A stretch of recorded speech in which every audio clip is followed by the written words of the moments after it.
I want to be a part of it. The stream. Oh, hello. Hey, everybody. Welcome to the Patreon Hangout stream. I want to be a part. I don't like listening to myself. Yeah. Hi, everybody. You are in the Patreon Hangout stream. Today, this is the bi-weekly... Yes, we have audio. Hello, Throwaway. The Russell, hey, how you doing? Yes, I actually sometimes learn from my mistakes. Sometimes. Today we are talking about Blind Date. Towards the end of the Buffy and Angel seasons, we've slowed things down from doing 2 episodes at a time to 1 episode at a time. So last week we did Warzone. I really need to stop trying to add... Never mind. And this week we're doing Blind Date. Next week we're doing To Shenshu in LA. Hello, Emily. Karen. Hi, everybody. It's good to see you. Well, hi. Hello. Jeez, it's so friendly in here. Is everyone here very stoned? And then we're going to do Restless in a month. And then we will probably... thank you. I tried... I get really nervous. I get stage fright before the Hangouts, before the streams. And I tried working out beforehand, doing some Beat Saber and some boxing to see if I could work off the nerves, and it didn't work. But at least I'm sweaty and gross now. So I got that going for me, which is nice. Let's go ahead and watch the Blind Date video. I remember nothing about this one.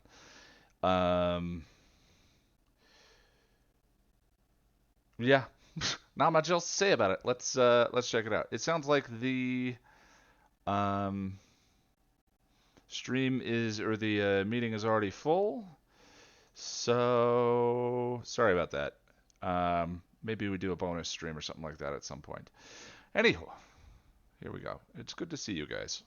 Favorite pure episode of Angel this season? Now I say pure because most of what has been great so far was inherited glow from its sister show. Spike's appearance in the Dark, Buffy and I Will Remember You, and Faith in 5x5. And while there have been a few great episodes exploring Angel's character, Blind Date feels like one of the biggest steps towards establishing the broader themes of the series. The episodes leading up to it have shown signs of the writers finding their voice, but in Blind Date I think we can see the emerging shape of a design.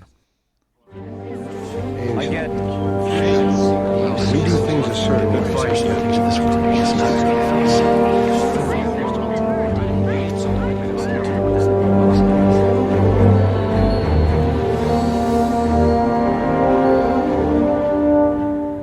We open on Angel doing angel things before a blind woman comes along and kicks his butt. Pretty good action sequence. I think we're nearing the point where we can safely say Angel's action choreography is better than Buffy's. The woman in question is represented by Wolfram and Hart, and Lindsay gets her exonerated. Holland Manners, the current reigning boss at Wolfram and Hart, pulls Lindsay aside for a kind fatherly talk. This is kind of our harvest time of year, where we separate the winners from the dead weight. Evil folk do enjoy themselves a good harvest, don't they? He suggests that Lindsay is shortly going to need to make up a horrible childhood to excuse something their blind assassin is about to do. There are some children arriving. They pose a threat. Some children. Angel is angry over the court loss. In walks Lindsay. What was your father? He was a merchant, right? Linen and silk. Did pretty well. Had a couple of servants till you killed him. Just the one. Just the one. I love the detail that he knows Angel's history as though it were last week. It speaks to Lindsay's abilities. Lindsay agrees to help Angel steal some files from the office regarding the targeted for assassination children. Angel recruits Gunn, using a pretty good grasp of Gunn's character to tempt him to the job. Give me one good reason. Gonna be extremely dangerous. Okay. An Ocean's 11-style break-in at Wolfram and Hart ensues, with Angel grabbing the files on the children and a scroll he's uncontrollably drawn to, Lindsay distracting security, and Gunn causing a ruckus in the lobby. evil white folks really do have a mecca. J. August Richard's smile is a bit like looking into the bright sunshine. He is so handsome. Lindsay gets cornered on the way out by Holland and some mind readers. There's an odd little bait and switch here where Holland shoots evil Bazinga instead of Lindsay. I'm sorry, Lee. I truly am. Bazinga! Bazinga! And in secret talks with Klein and Gabler. Bazinga. Bazinga. You planned on taking clients with you when you left to join them. Bazinga. Bazinga. Bazinga. Holland sits Lindsay down for another fatherly chat while he's covered in evil Bazinga's blood, a detail which makes the scene particularly chilling. Are you afraid? Well, it's understandable. Are you afraid of me, Lindsay? He lets him go and asks him to think things over. Back at headquarters, Cordy is talking on the phone with Willow, trying to get the files decoded. Willow says hey. Hey.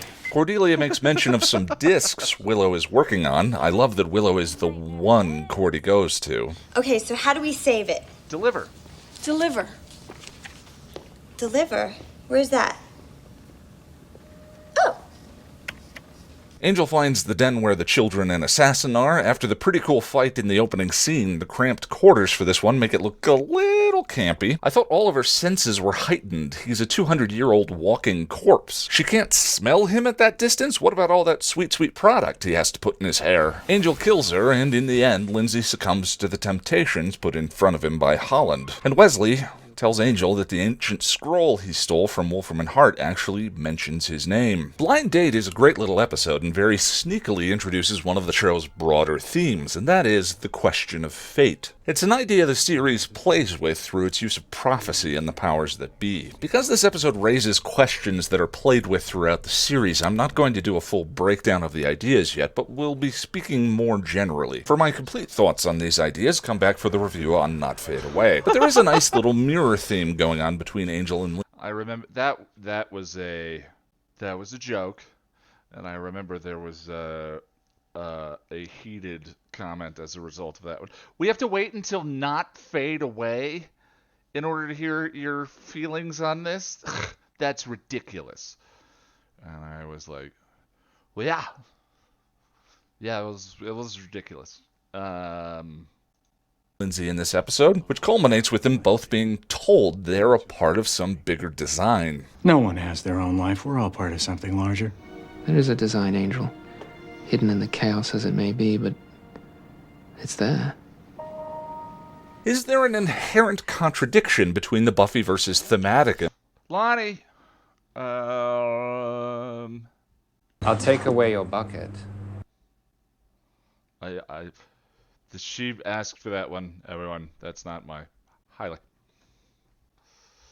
Emphasis on existential philosophy, which is defined by our freedom and the necessity of making choices in every waking moment, versus the idea of fate, which feels like such a deterministic and mutually exclusive concept. If meaning is derived from the choices we make and the actions we take in pursuit of it, then isn't the very notion of fate and determinism in opposition to that goal? Is fate or design not in some way nihilistic? This isn't the first time the Buffyverse has touched on determinism versus free will. In Prophecy Girl, Giles discovered in the Pergamum Codex that Buffy would face the Master and she would die. After she toyed with the idea of leaving Sunnydale, eventually she made the choice to descend into the Hellmouth and face the Master, only to discover that her decision was what actually set the Master free. And sure enough, the prophecy proves correct, and she dies. So if her death was predetermined by fate, then was her choice ultimately meaningful? Of course, the most common mythic portrayal of fate is through Oedipus, the Greek myth. Oedipus was the son of a king that tried to... Little did I know when I wrote this part in here how just very Oedipal things actually were.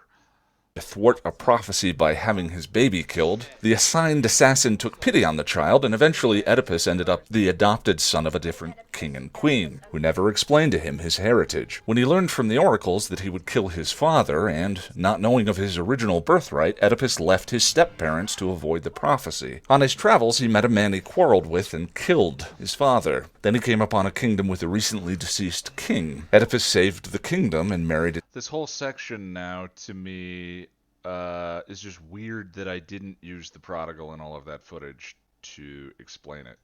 Its queen, his own mother. Keep it in the back of your mind. We'll be returning to the idea of fate as the series continues. But I do love the structure of this episode. As I mentioned, Lindsay and Angel are set up as mirrors of each other, and the story presents them each with an existential dilemma. To this point, the wrongs done to Lindsay in the past have justified his ignoring his conscience in the present. He speaks to Angel, unrepentant for the evil he's empowered, talking about poverty and the hard life he lived. But he's about to take part in an act so heinous that his conscience is telling him, Yeah, I don't want to be here any more than you want to see me. I don't have a choice. You always have a choice. and Angel points out very rightly, You're panicking right now. You can't believe how bad you let things get. That's not change. which proves to be true in the end. Lindsay doesn't change. Angel has been choosing to act honorably, turning Vanessa over to the authorities. But when he does, the system fails him and sets bad people free. How am I supposed to fight evil if they won't even put it behind bars? He's feeling the hopelessness and the odds of this battle. His team is small and the enemy resources are vast. How is he supposed to maintain hope and justice in a battle so hopelessly unjust? Will there ever be an end? This is despair. An Angel longs for the unambiguous, impulsive ways of his pre-soul life. I remember what that was like. Sometimes I miss that clarity. When there were no hard choices to be made. Lindsay does as his conscience dictates and returns to Wolfram and Hart in the end. I think it would be tempting to think that Holland lets Lindsay off a little easy, but if you look closely, the important details are there. When Lindsay is justifying his actions to Angel, he describes his father's lack of will. I was 7 when they took the house. They just came right in and took it. And my daddy's being nice, you know? Joking with the bastards while he signs the deed. So yeah, we had a choice. You got stepped on or you got to step in. And I swore to myself that I was not gonna be the guy standing there with a stupid grin on my face. And Holland speaks to him throughout the episode, as a father would. And in the penultimate moment between them, Holland plays off Lindsay's feelings of his dad's weakness. It's no mean feat, since most men are cowards and just move with the crowd. You walked in that door and called me by my first name. Never did that before. You wouldn't have had the nerve. But you're different now. You stood up to us and won. I think for Angel, there are 3 significant points in the episode. The first is the way in which he convinces Gunn to help him. Give me one good reason. It'll be extremely dangerous. All right. Okay. In Warzone, Angel was acutely aware of Gunn's death wish. Look, I can help you. Unless, of course, death is what you're after, then you're on your own. He made a point of saying Gunn and the Lost Boys were under his protection. And yet, in this episode, he uses that knowledge as a way of convincing Gunn to help him. The second is how poorly he advocates for Lindsay's soul. When Lindsay shares his pain, Angel mocks. Dribbled out. I nodded off. Did you get to the part where you're evil? When Lindsay might need saving, he shrugs. You're not going back for him? If you made it out, then he'll be here. If you didn't, then there's no reason to... So, watching this now, I so wish that I had edited a counterpoint of Angel in amends saying, am I a thing worth saving? Am I a righteous man? I'm sorry, did you get to the point when you were evil or whatever? Just the way Buffy advocated for him in that scene and the way he does not for Lindsay in this episode would have been an interesting side-by-side edit. Go back for him. Faith tried to kill everyone, and Angel didn't give up on her. But Holland says he believes in Lindsay, speaks to him kindly, and offers him direction. How different the series might have gone if Angel had acted differently. Finally, at the end of the episode, having figured out the blind assassin's Achilles' heel, he doesn't capture her to take her back to the authorities, but instead... Does this represent a moment of Angel buckling to his earlier despair? Not a lot is made of the fact that Angel just murdered a woman. The rules of engagement when it comes to non-demons in the Buffyverse are a bit murky, but Angel just tried to advocate for Faith's rehabilitation, and given the mirror structure of this episode, I think we can read this moment as Angel succumbing to his desire for the impulsive clarity he described. There's no torment, no consequences. It's pure. Look, he licks his lips. I remember what that was like. Sometimes I miss that clarity. I absolutely love these kinds of moral complications in Angel. I've said that if Buffy is a show about growing up, then Angel is a show about being an adult. And more than any other episode so far this season, Blind Date establishes the murky ethical morass of adulthood, and foreshadows some of the twists and turns yet to come. The plot of the episode may be working with extremes like murder, but if you look closely, these are very relatable questions. Do the wrongs or abuses done to us before not entitle us to a better future at any cost? Is the unfairness of the present not an ethical justification for shortcuts in the future? I wonder if the fallacy lies in the belief that suffering is some kind of cosmic unfairness. Lindsay's childhood suffering created in him a willful disregard for his conscience, anything to avoid that pain again. No choice. It's implied that Faith was touched by evil. And once she'd committed an act from which there was no going back, her self-hatred created a meteoric spiral of destruction, perpetrating the very wrongs that were done to her, and eventually culminating in her attempt at suicide by cop. And now, Angel. But if some amount of pain and suffering is inevitable in a lifetime, as rainy days or lonely evenings, then maybe the trick is not to try and live a life avoiding it, since we can't. Rather to choose what we're willing to suffer for. The battle is every day, and it is not fair. But if we allow that unfairness to dictate our actions rather than our conscience and commitments doing so, then we have given up our true freedom, we've given up ourselves, and become an object in the universe at the mercy of its circumstances.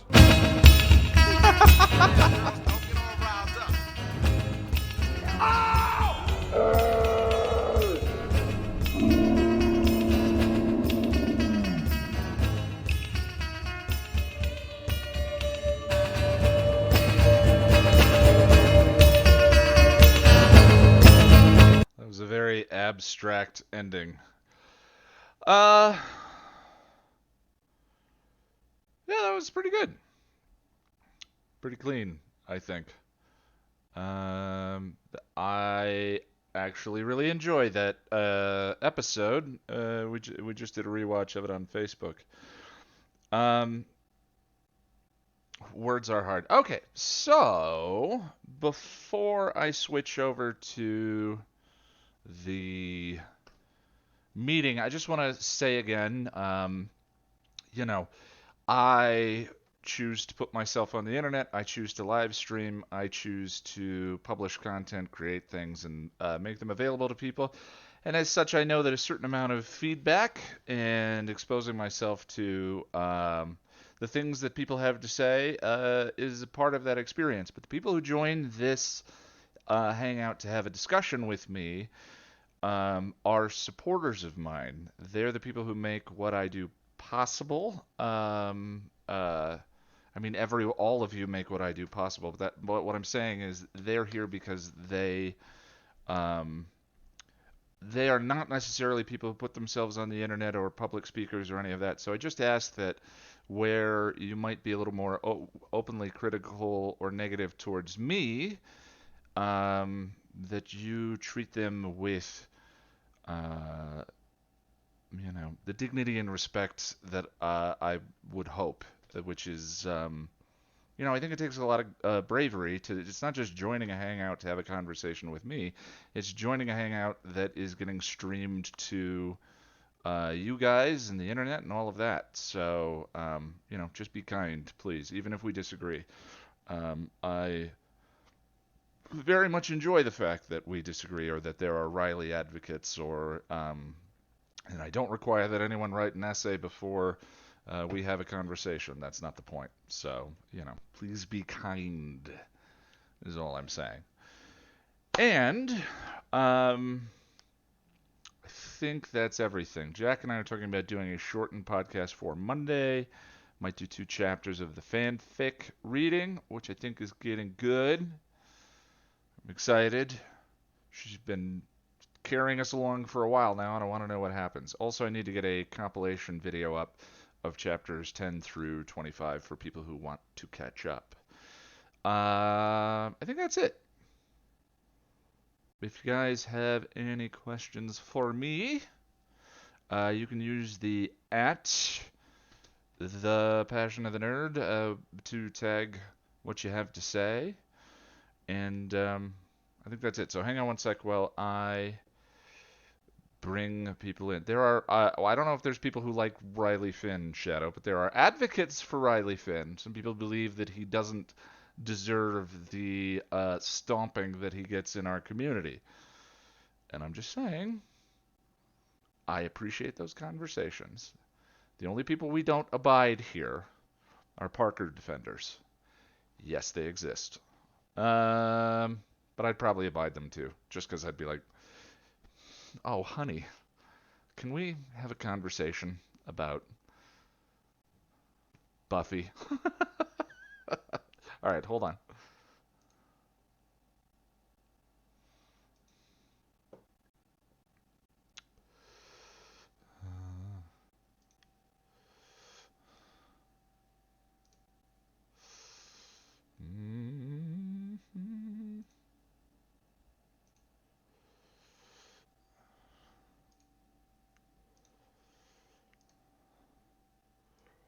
Hello, hang on.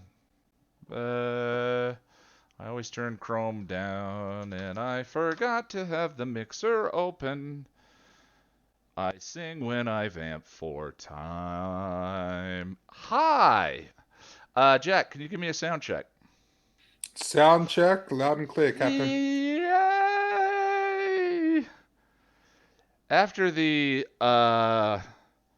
spicy trash can train fire wreck that was the beginning of the last stream, this one's going surprisingly according to plan.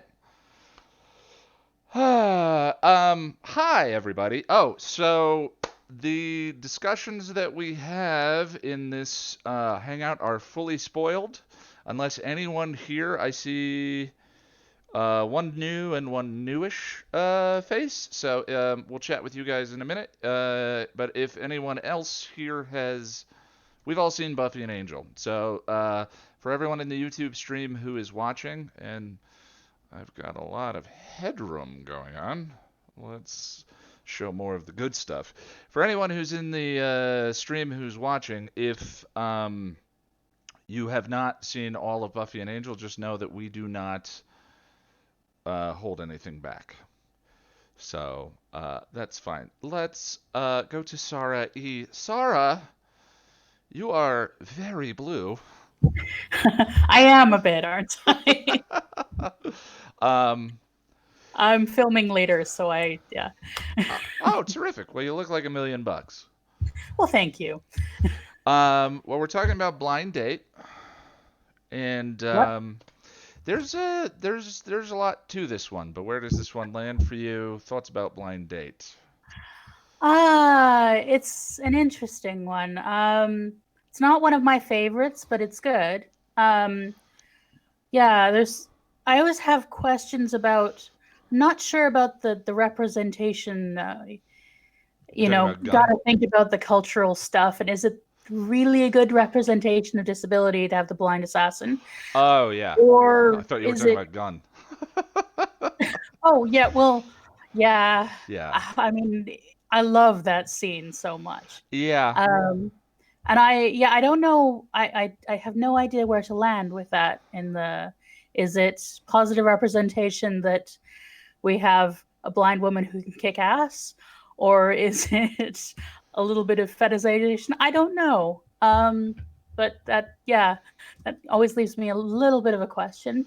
But it's not my area of expertise, so. Yeah, I get a little bit of the.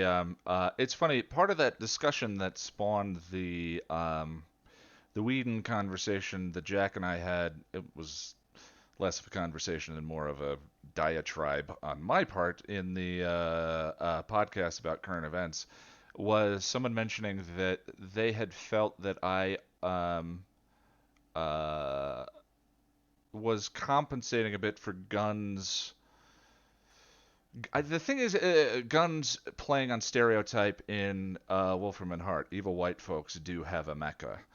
Now, to me, the difference between, I mean, this is sort of an aside to what you were talking about with the blind woman question, but the difference is Gunn is playing on the stereotype in that scene.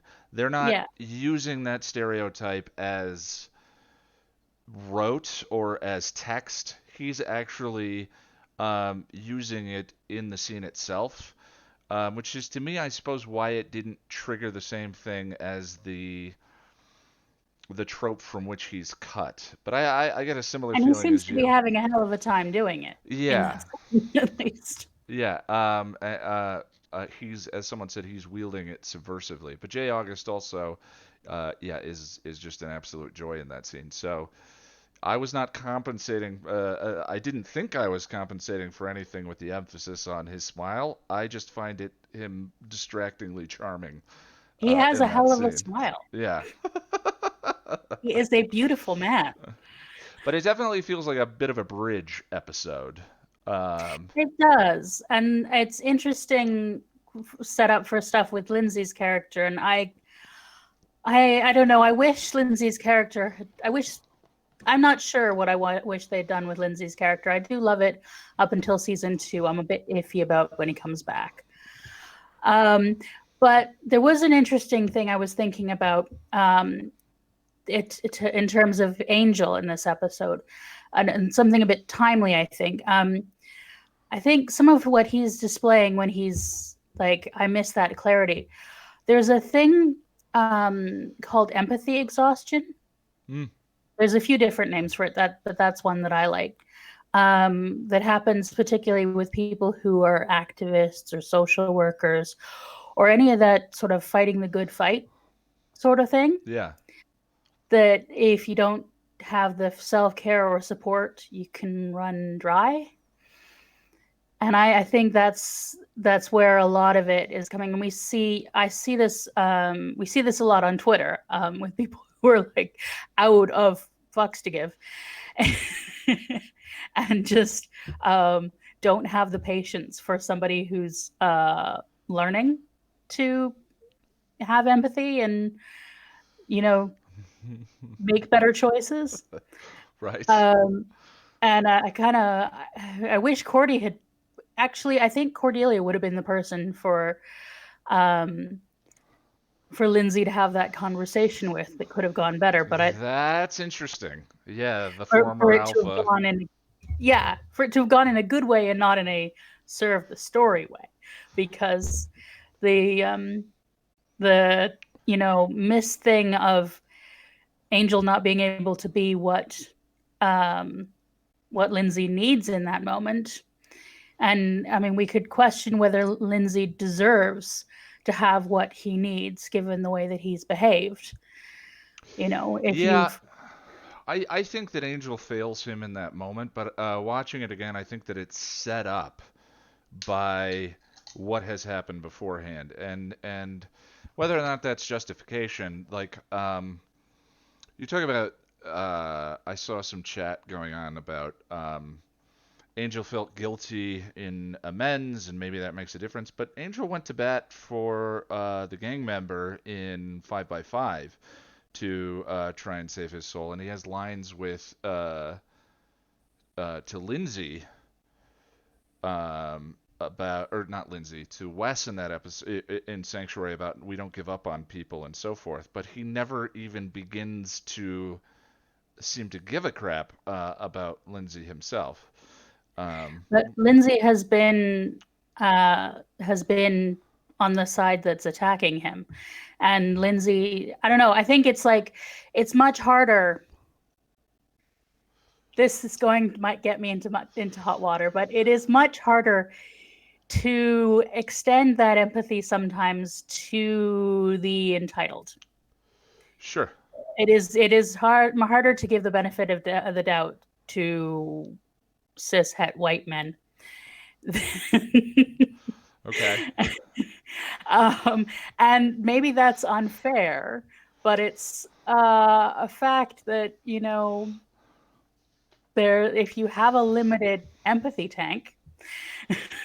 Yeah, I mean, I think what you said about empathy exhaustion definitely holds up in that scene. I just as I watch the scene, he gets so many chances, and Angel doesn't play it like as doubtful. He plays it like snark. And yeah, Quinn just Yeah. mentioned the line, to forgive it is an act of compassion. It isn't done because someone deserves it. It's done because they need it. Giles But knew, Angel, but again, he doesn't come to the scene asking for forgiveness.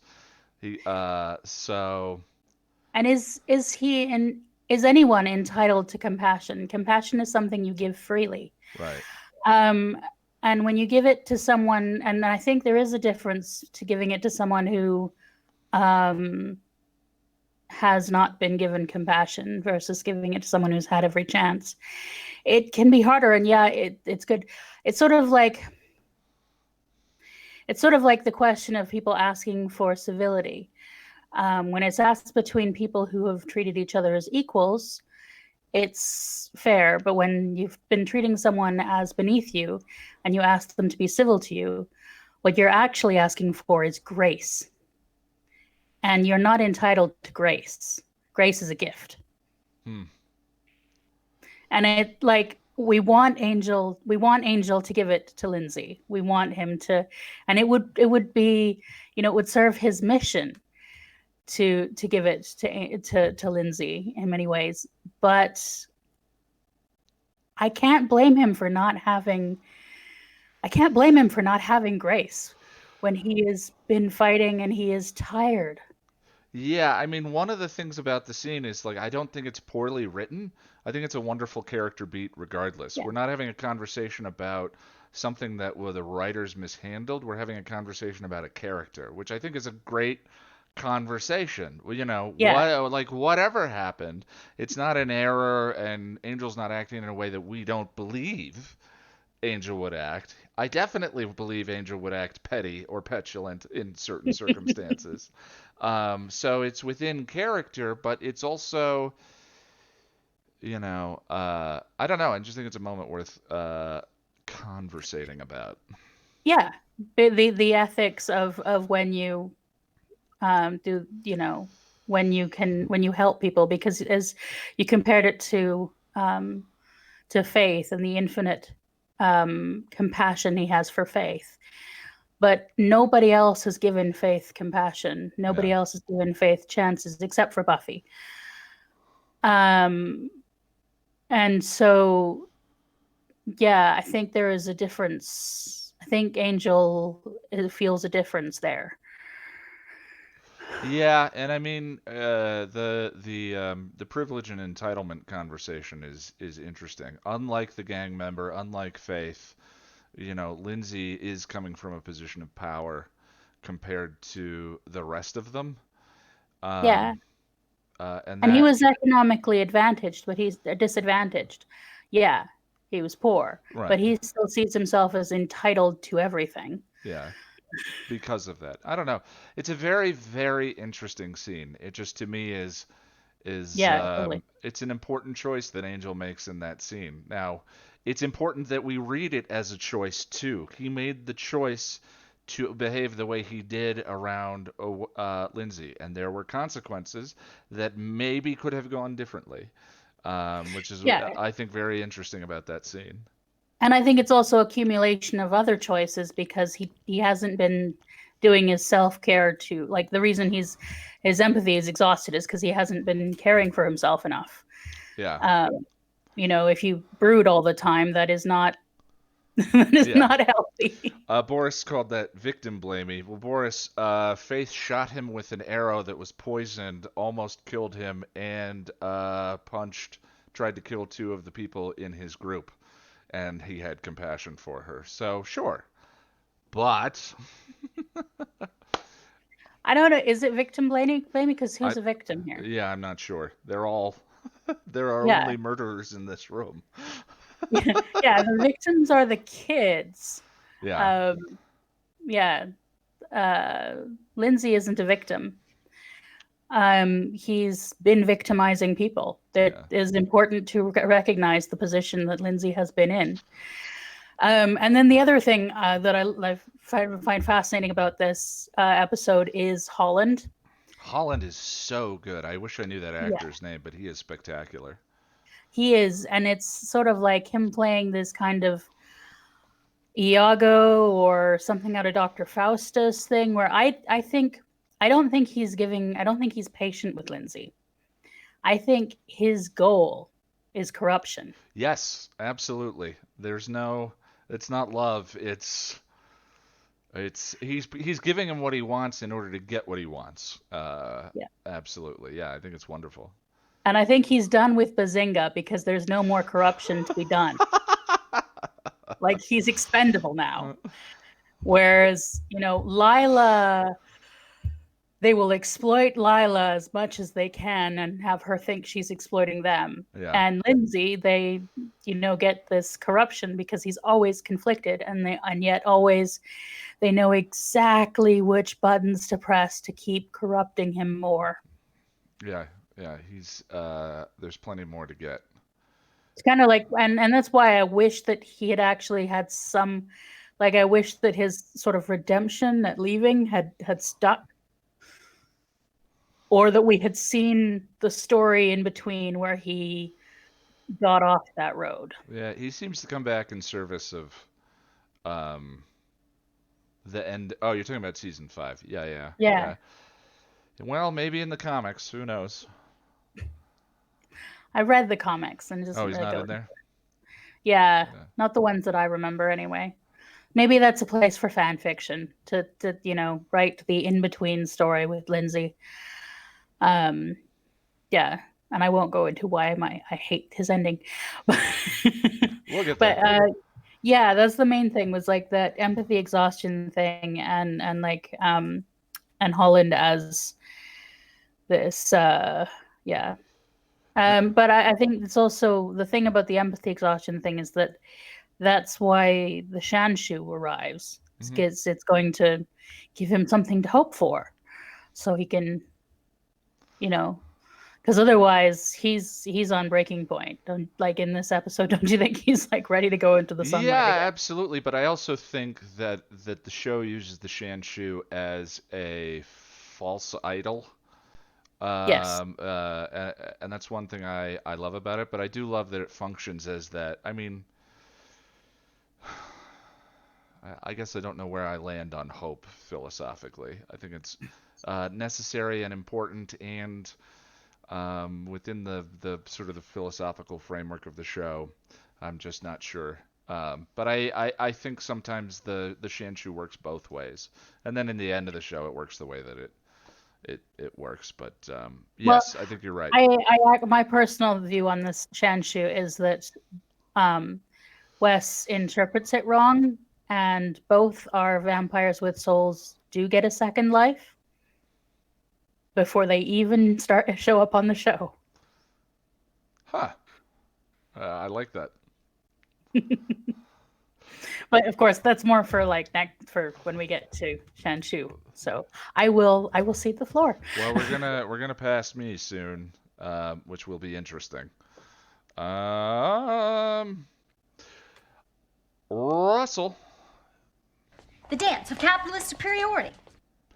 Dance of capitalism. Holland is a lot like, thank you for the donation, Russell. Holland is a lot like Palpatine, so manipulative between Lindsay and Angel. Yeah, he's definitely a Palpatine. Let me go over to Kay. Kay, hello. Hello. Hi, welcome.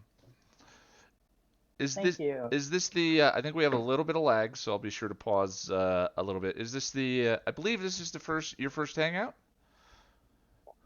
Yes, it is. Well, we're glad you're here. So I am as well. Tell me a little bit about you with the shows. When did you first watch Buffy? When did you watch Angel? Kind of where did they land for you? The first time I watched Buffy, I was like between the ages of like 10 and 12. I don't really remember exactly. And I watched that the full way through without realizing there was a spinoff, which was quite the feat considering the crossovers. But then the next time I rewatched it, my mom was like, "Hey, I remember this show. There's another show."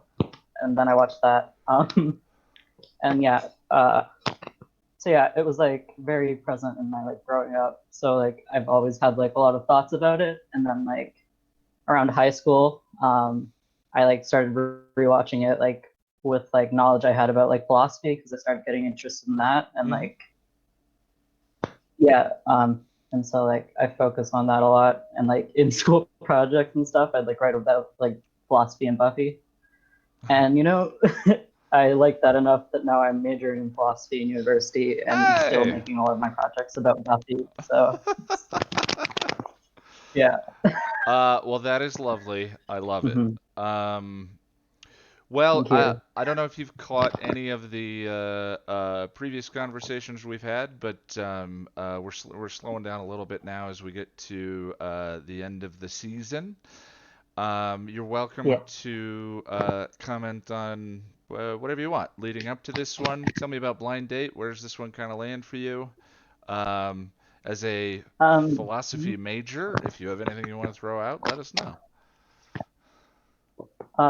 No, something you mentioned in your guide is kind of like this idea of like Blind Date kind of being the first episode of Angel to solidify itself as like a big part of like the Buffyverse, but like its own like thing, saying stuff about philosophy and stuff about the characters. And I agree with that a lot, especially as you mentioned, it's the first one without like Buffy characters that aren't like actual Angel regulars. And like, yeah, I think that's like a very important part. And like, I haven't rewatched Angel in its entirety in a while, but I've like watched like the first season recently, and Blind Date is one of the ones that sticks out to me, and kind of like this discussion of choice in the Buffyverse.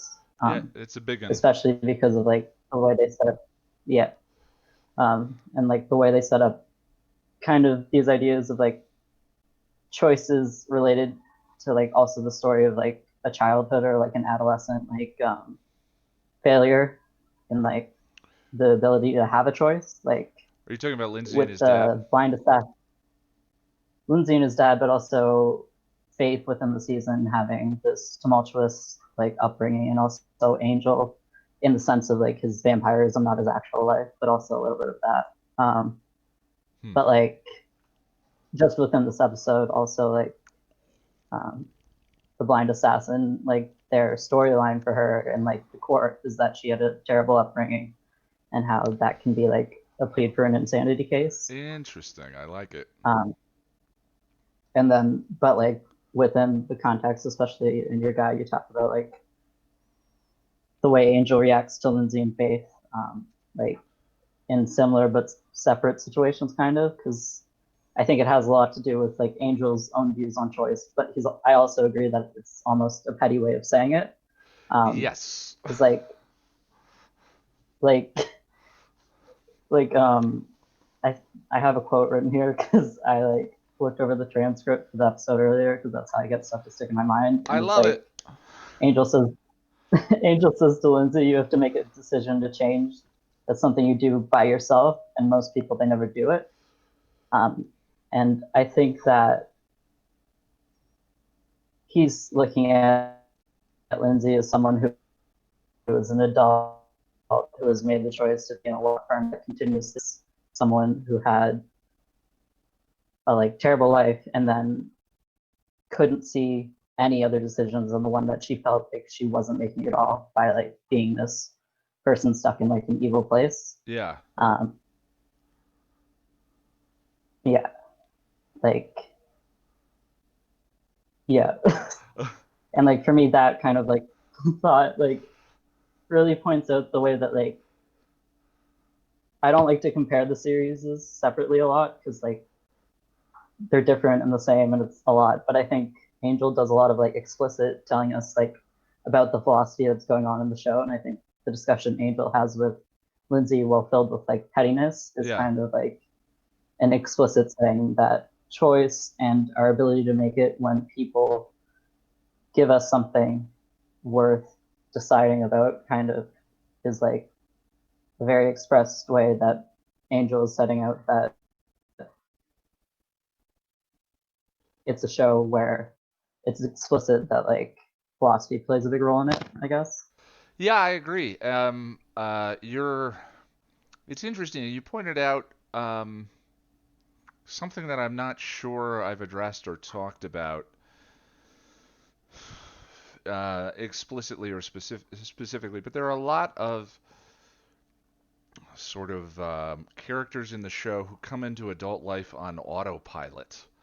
By that I mean Faith and Lindsay and a number of characters come in sort of being defined by everything that has come before, and the mechanisms that they've developed to get by, and those mechanisms are not actual freedom when those mechanisms make this. I see you, Sarah. Well, I'll come over to you next. Actually, I'll just hold my comment, but it's interesting. I think that there's definitely, I think there's an essay in there someplace about looking at all of those different groups of people and sort of the ones that break free of those mechanisms for living and actually begin to make choices that are potentially contrary to their own self-interest, and the ones that do not. But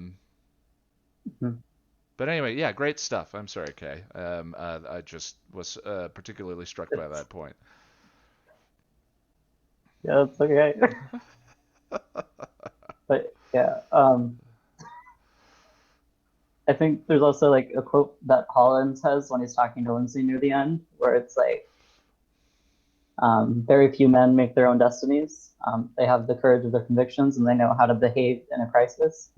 And it's like throughout the show, that's like kind of an important idea, but also just like Angel and his like own like path to eventually kind of have his like self-destiny and not just the one that like the powers that be and like everything in the show has like on him. Yeah. Angel is the one that points out to Lindsay that he's panicking in a crisis, and that's why he comes to Angel, which I think is interesting. Yeah, good stuff. Mm-hmm. But yeah, that's like all the thoughts I had that are coherent. All right. Well, great stuff. I love it. And it's always a joy to see new faces. I realize we have developed a bit of a group here, and sometimes it's difficult to get in. I have thought of switching to Zoom, which does not have a limit, but I can't imagine how long this conversation would take for one episode if we were in Zoom. But all right, let me go over to Sarah C. Sarah. That wasn't me trying to say, ooh, on me. I was really, really stoked about what you were saying. I was like, yes, you're singing the song. Okay.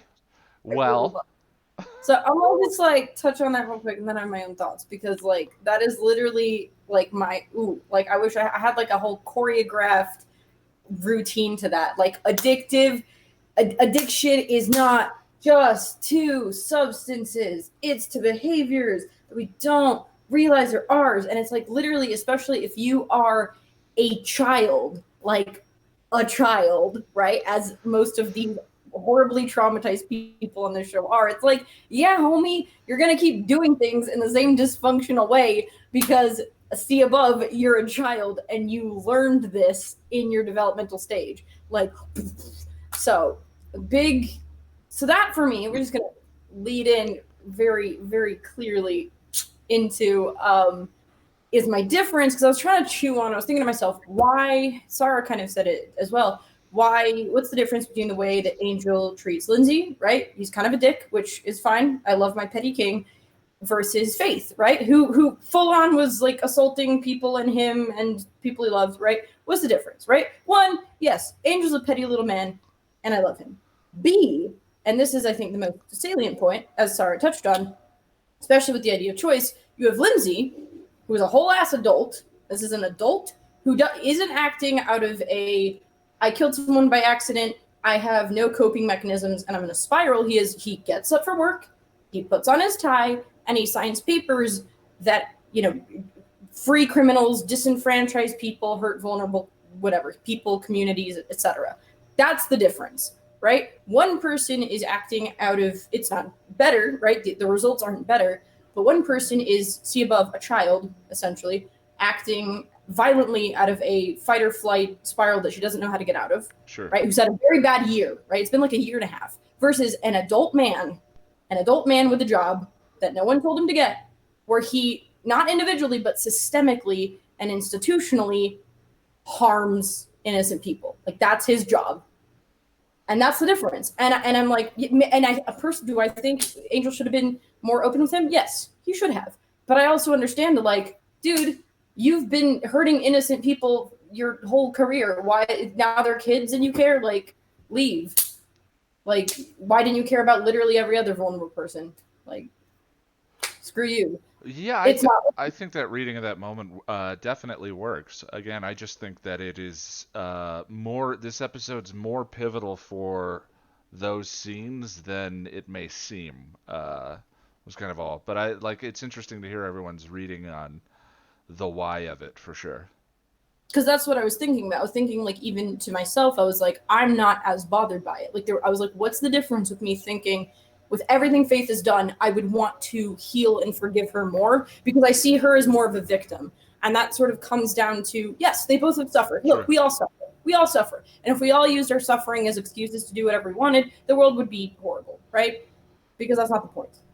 The point is that one person is acting out of, like you said, impulse, right? Not better, but impulse. Right. Right? Very much wearing a mask and very much as self-destructive as she is destructive to others, right? Whether overtly suicidal or not, versus someone who is not acting unconsciously, someone who's acting consciously, again, getting up for work every day, walking in there, and with a level head, making these decisions because he has rationalized the choice of, I'm doing this to prove that I can't be stepped on.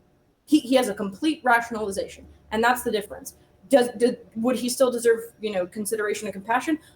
Arguably, yes. But I understand the difference between, you have made so many, not just impulsive choices, but conscious, level-headed choices to get to the point that you are a lawyer at this law firm as an adult man, versus this teenager has had a really terrible year. Well, and one of the Holland makes, there's a line that Holland has in the episode that I missed in the guide, but I noticed today when I was doing the rewatch, was that Holland draws the distinction, but this is not about good and evil, but about power, about strength, and sort of like those is the two mechanisms for measuring the two of them. And I think he sort of gets stuck in that paradigm. Lindsay never crosses over into the good versus the evil. There's guilt, but I'm not sure that's the same thing as,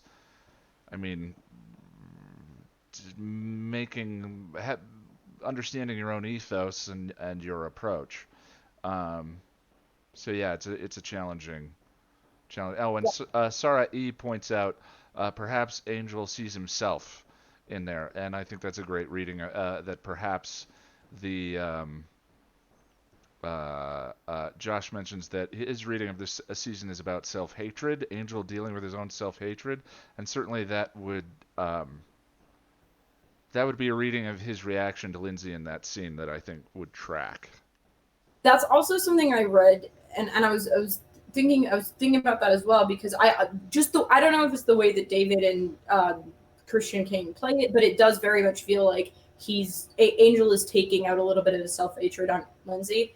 But to that extent, I was saying, well, he sort of sees himself and has his own self-hatred with anybody, especially with Faith. He identified with her too. But I think he sees Faith as the version of him that was savable, maybe a Liam version of his, right? Because she doesn't even realize what she's doing. I think he almost sees Faith not as the Angelus version of him, now that I'm thinking about it, but as the I let a paranoia demon eat the Hyperion Hotel version of him. That is so caught up in whatever's going on up here. Yeah. It's not the same, right? Because she had a choice, and Hyperion Angel had a choice as well. Whereas I think he sees Lindsay as the part that he really hates about himself, that he doesn't think is redeemable as a take. But, I get it. All right. Was there anything else you want to throw out about the episode? If I do, you will know. So. Your video has been intermittently freezing as we've been talking, and it's frozen in a very wonderful. You are allowed to show your pleasure expression at the moment. So. I'm gonna. Okay. Well, that's really unfortunate. I am moving in like 4 days, so you will see a change of scenery. So. Hey, there. Now you're back. Oh, there we go. Perfect. Cause any more problems. We got a much better freeze. Let me go over to Callum. Hello. Hello. Hi. Welcome back. Yes. Yeah, back again. Sorry, it's late. It's midnight. So. Oh, wow. Okay. Well, I appreciate you hanging in here with us. I don't remember were you at the last conversation we had for Warzone? I think I was. Yeah, that was my first one. All right, yeah. Good deal. Well, we're talking Blind Date. Hopefully it's an episode with a little more juice, I guess. Yeah.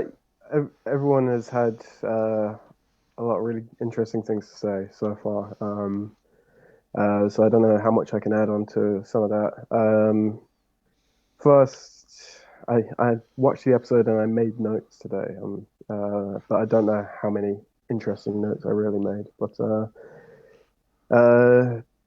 one of the things, sort of most important things about this episode for me is the introduction of Holland Manners. This is his first episode, isn't it? That's amazing to me. I didn't bear that in mind, but he's so striking and captivating immediately that he feels like he's been there since the beginning. Yeah, but that makes sense. Yeah, his actor Sam Anderson, he's great. He's got this incredible sort of malevolent energy while sort of being very smiley and sort of very seemingly kind towards Lindsay, which is very very well done. I really enjoy that. Yeah, he seems like everyone's very kind uncle with evil in his eye. Yes, exactly. Can you do me a favor? And you're not Yes. old enough yet to know whether the favor is something you should be doing or not. Yeah, that sounds very specific. But the other thing too, the other thing too is my roommate is currently binging Lost. One of my 10 roommates is currently binging Lost, and seeing him on Lost, he's such a warm daddy character on Lost. That just the translation between the two of them is surreal at times. Yeah, I just recently watched all the way through the TV show Leverage, which stars Christian Kane in it. But in one episode, the actor who plays Holland Manners is one of their sort of victims, I guess, and he plays like quite a wacky character there. Oh, and he has two sons in that episode, and one of them is Jonathan from Buffy as well, which is just weird. Huh. Yeah, it just makes you. After you watch enough shows, you start thinking there's a stable of about 100 actors total in Los Angeles, and they're all. I'm watching Justified with a friend of mine, and Jonathan makes an appearance as a prison guard in one of them. Oh, really? Yeah, it was very surreal. Yeah, but so I really liked what you guys were saying about Lindsay earlier and Holland's relationship with him. Of the sort of manipulation, because it's something I sort of didn't really see, sort of certainly not the first or second time I watched the show. It just sort of seemed like you said that he was going easy on him, and I don't know. I think Lindsay has some interesting things to say about this whole subject when he leaves the series in season 2. Okay. When he basically says that Lila is she's more dedicated to the company than he is. She probably is better at her job than he is. If we're being really honest, he sort of gets a bit emotional when Angel is involved, and Darla especially. So I think that's interesting, and I suppose we'll get to that when we get to that episode. Lila might be a less effective tool for them because Lindsay does have that I mean, interpreting those two characters is interesting.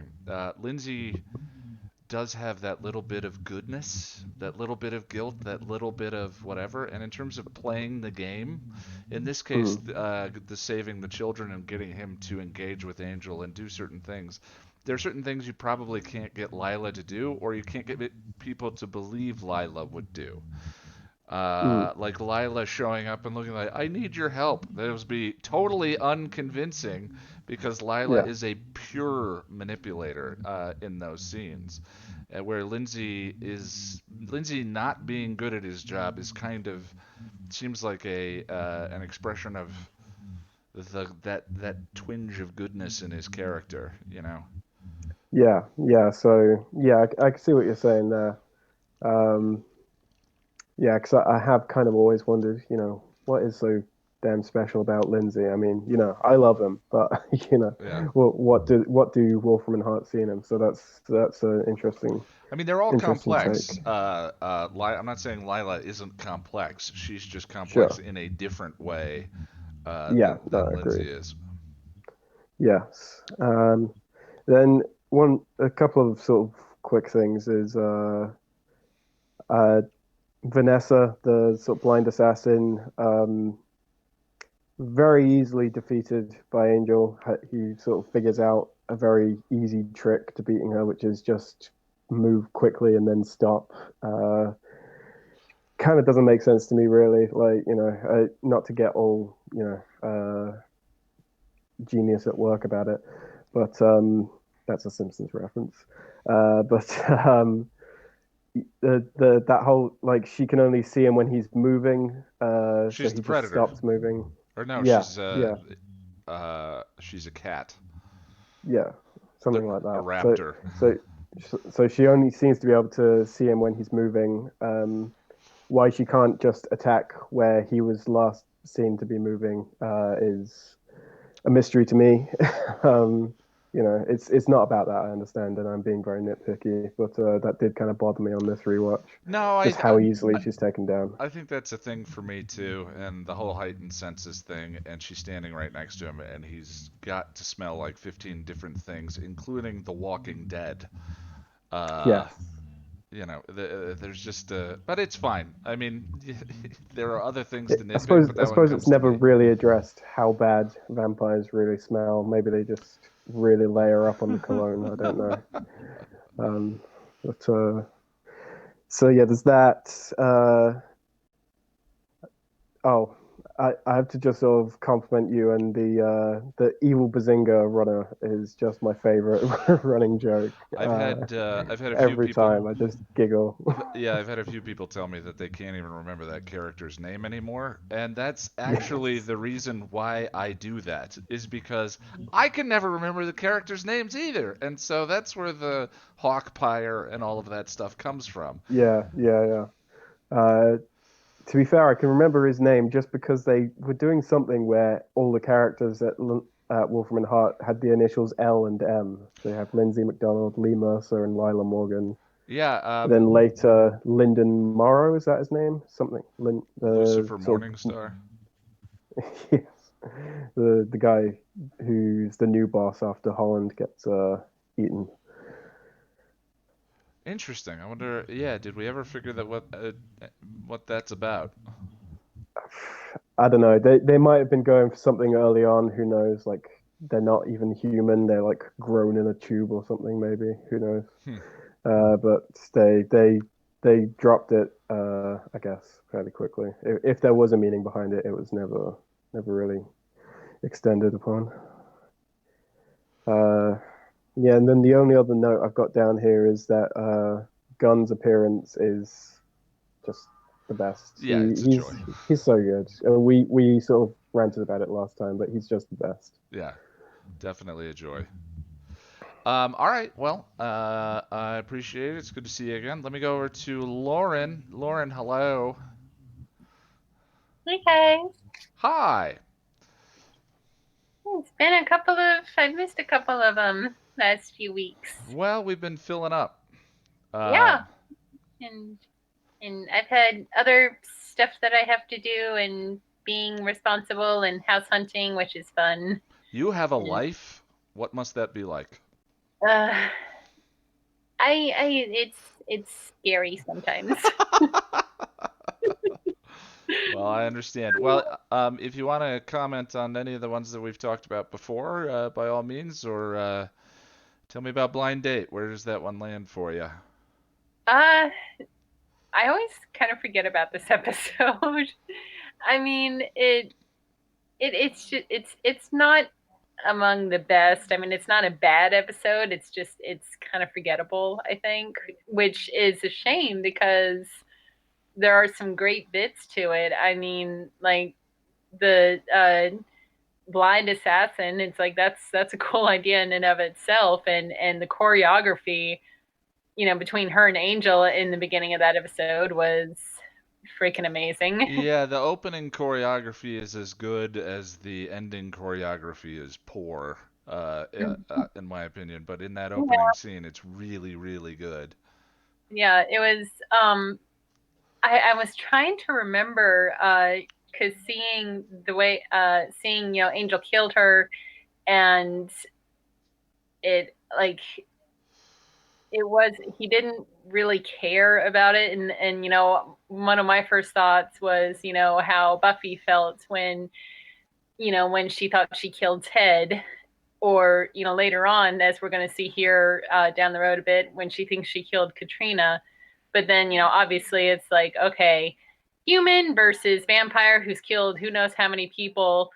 And yeah, with Ted it was an accident, and he wasn't even human, but still, like, just the way Buffy felt when she thought she killed a human. Yeah, And, I think the Ted moment is always underplayed for how significant it is. Yes, it yeah, gets undone by who Ted is, but that's such a major moment. yeah, That Buffy thinks she killed a human being and has to talk to the police, and the council thinks she may have killed someone. yeah, And then it just, because it's a an episodic episode, a one-off, we sort of just leave it. We get an occasional Joyce dating reference later on, but that's about it. yeah. Well, and I was trying to remember how often. I mean, obviously, Angelus killed hundreds of thousands of people, but when has Angel killed a human? I'm trying to remember because, like, surely there had to have been somebody at some point. And I don't know. I don't think but if that was his first human kill as Angel, I don't know. I guess I would have liked to see a little more to it. Well, I'm rewatching, or rather, I'm working on the Fool for Love Darla script, Mm-hmm. and Darla makes mention of how Angel, when he comes back to her the first year he has a soul, is killing thieves and criminals and That's people who like he's dextering his way through the right. Boxer Rebellion Right. in that particular season. Yeah. Um, Meanwhile, Spike is killing Slayers. yeah, exactly, exactly. So there is some reference to those first couple of years of him killing people, but other than that, I don't think it shows up again. It would have been interesting in the Orpheus Cafe scene if the guy wasn't dead yet. I mean, I'm not sure we need to heighten that moment any more than it actually is, but we're Angel to just sort of stand there and watch the last couple of seconds. You know, he's not actually the one doing the killing, but to not intervene Right. would have been interesting commentary as a result of that scene. I don't know. Yeah. But, but yeah, it's I'm looking more forward to Angel season 2, to be honest, and Yeah, I mean we all are. yeah. Good. Well, I mean, growing pains. This is not only a the last couple of episodes we've talked about between the prodigal and 5 by 5 and all of that, the are all kind of bridges to the Angel the series that we enjoy in season 2 and season 3. So, and Wonder mentioned the ones in the beginning and the ones in the end are sort of oh, why we fight, Russell, great call out. That's kind of what that whole episode is about. Why we fight. Um, yeah, that's a really interesting one. I mean, for that reason, it's a strange comedy episode with a very significant dramatic moment. But uh, totally forgot. Oh yeah, yeah, yeah. So like plotty bridge episodes sometimes are to me a little less memorable in a one-off. Like than as you said, there are those moments that we all sort of we flip back to, but the purpose of this episode feels like to get us to the finale more than anything else. There's a lot of setup. So, well, Lauren, is there anything else you want to chat about Blind Date? No, nothing about Blind Date. Alrighty, let me go over to Wonder. Wonder, hello. Hello. Hi. Hi, how you going? Good. I was just very loud. I heard myself in your speakers, so I'll be a little softer. Oh, I'm sorry. No, that's okay. Just getting a little bit of an echo. But I'm not here to listen to me. Tell me about Blind Date, where this episode lands for you, anything that we've discussed so far. Just a minute. Okay. Is that any better? Testing 1, 2, 3. I don't hear myself. Yeah, that sounds good. Okay. Sorry about that. So yeah, I wasn't very interested in the whole character of Vanessa. But I do really like what it brought out in the characters. I thought it was there were little moments I think that I really enjoyed. I like the little moment with that Cordelia and Wesley are talking about like trying to find who this person is, and Cordelia comes to the right conclusion and finds it on the computer while Wesley's still monologuing and coming to that conclusion. It's kind of funny because it's just like, and she finds it while he's still, maybe he could be, she could be still, this person. And he's like, found her, and he's what? Like, you found her already? That just kind of entertained me because he was just so. The two of them have some of the best chemistry in the series. Their little moments and little interactions that they have throughout. Yeah, charisma and Wesley, memory bad, goldfish, just are some of the most entertaining regular chemistry to return to throughout. Alexis, thank you, Boris. I do think it's interesting how the plot kind of, I don't know, it almost mirrors Lindsay's conflict in a way, because Lindsay doesn't want these children to be taken out or maybe rolled over by the world like he was rolled over as a child in a different sense. But given the chance, he would do anything to make sure he's the one, doing the stepping like Vanessa chooses. Yeah, actually, it's very funny, and this may have seemed self-evident to absolutely anyone else who watched the episode, but I just realized what you're saying. Lindsay defending the children is a manifestation of his feelings about being a child and being ignored throughout. You all may have understood and gotten that, but I just did. It's nice to now be on the same page with everyone else. So yes, in a weird way, his protecting the children is a manifestation of him protecting himself.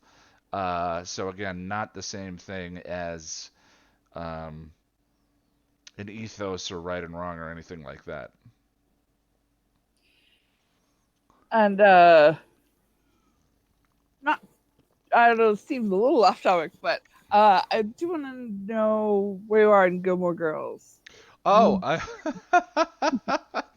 I am in season 4 of Gilmore Girls. I'm still enjoying it, despite what you may think from my tweets. Rory is in college, and Lorelai and Luke are, still ignoring the fact that there's obviously chemistry there between the two of them, and everyone sees it but them. And Dean got married. Good. riddance. That guy was a tool. And I enjoyed Jess. I think Jess has been the best boyfriend so far, but kind of a rough compared to what the choices are. Bit of a rough ending for that one. And people have, actually, I think Sarah E. Called me out for being judgmental about a 17-year-old's taste in boyfriends. Well, exactly. I feel the same way about Buffy when she goes to college. Come on. What if if that's a dad reaction of like, make better choices, please? To me, that's just a sign of really enjoying the characters. Is all I'm saying. Yeah, I think her mother would disagree, but I'll give you a chance. Sorry to retort. I threw you under the bus there for a second. Go ahead, Wonder.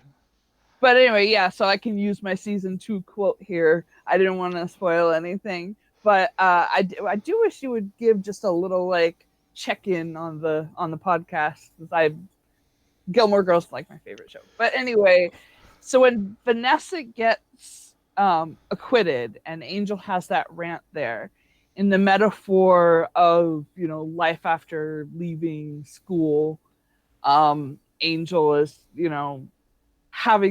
seeing this, how the world is structured for truth, not for truth or justice, but power. And I don't know, like I said, Girls like my favorite show, so it reminded me of the quote in season 2 when Lorelai takes Rory on a tour of Harvard and says, "Hey, don't you want to see it, huh? The place where you'll be living and studying and developing very naive but pretentious worldviews that will come crashing down the minute you graduate." Oh, that stabs. That hurts. But anyway, yeah, I remember that line.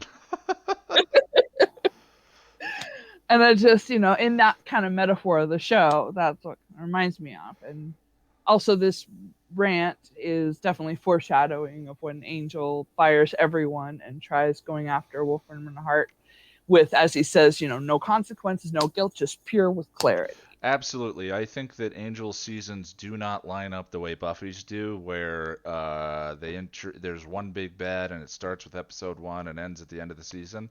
I think that they are split seasons that kind of meld into each other as they go along. And I think that moment of him remembering the purity, I've already called back to it several times, including the Guys Will Be Guys video. With that dissolve to the world on fire. Yeah, I think this two-parter with, well, I mean, Somnambulist the Prodigal, this, and Tashanshu in L.A. are all building and setting up the parts for season 2. So definitely it all relates, in my mind. Yeah. Definitely, I absolutely love Gunn's part in the scheme. I saw the thing where people were debating whether Gunn would be more likely to take on this mission after his sister's death or less. So that was an interesting, because like people were saying, oh, he why would he do unnecessary danger after he saw what happened? And then people say, oh, well, he's in lots and lots of pain, and so he's more likely to be more reckless. Well, also, he sold his soul for his truck. Yeah. So, risky decision seems like, that's kind of what he's up for. Yeah. So I think it's interesting that Lindsay seems to be a big asset. There's a lot of things that's just like, obviously the killing Lee Mercer in front of everyone. It's not just for Lindsay; it's for a show of force to everybody in the room. Yes. But yeah. They don't kill Lindsay for a much worse offense, seemingly, much worse offense. So is Lindsay seems to be a big asset to them. He has secret files, and what I learned on the rewatch is there was a line where he says they're gonna figure out which files it was. So they didn't actually know like what he was planning. So it wasn't like, oh, he's a bigger asset than this thing they're planning. They didn't know exactly what they were planning. but he did have that thing where he copied the files enough so that he's safe. Yeah. So he has files. Is it a big asset? Is it just that he has blackmail on them? Or maybe they also kind of like the idea that he has a certain rapport with Angel now. He might be able to get a better insight into their big enemy. I found that kind of an interesting read of why is Lindsay so important to them. Yeah, that makes sense. I saw a comparison to Willow of Lindsay desiring to be the exact opposite of how he was in childhood, how Willow was in high school with being kind of perceived as being the loser, and she gains all this supernatural power and tries so hard to leave that geeky loser persona behind. Well, yeah, sort of in the casting off baggage conversation we were talking about, Willow is an interesting entry into that idea for sure. And you kind of touched on this of the discussion of why Angel isn't fighting for Lindsay's soul.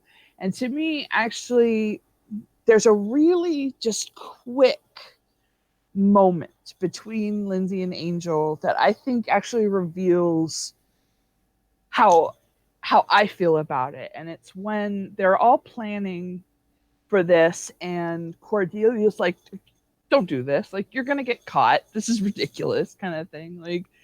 And and to that Lindsay says, the righteous shall walk a thorny path. Yeah. And he's got this kind of heartfelt just sincerity of but it's almost like a put on of just, oh, I'm so righteous, and Angel looks at him and the look is just saying you think you're all righteous now? Because it's just this look are you serious? And it just, I guess to me it seems indicative that Lindsay seems to want to suddenly be righteous, flipping a switch. She's telling Team Angel everything, and suddenly just to be accepted, suddenly he's on the other team without doing all that difficult work. Faith had that, you're talking about, that emotional spiral, the extremely painful road to redemption that she kept trying to run away from, she kept struggling with, and he's just there righteous don't want, so walk a thorny path, and it's no. Yeah. What that reflects to me is sort of Boris has been mentioning the lack of guilt or remorse for any of his actions. I mean, certainly Angel doesn't believe he's righteous, I don't think. Am I a thing worth saving? Am I a righteous man?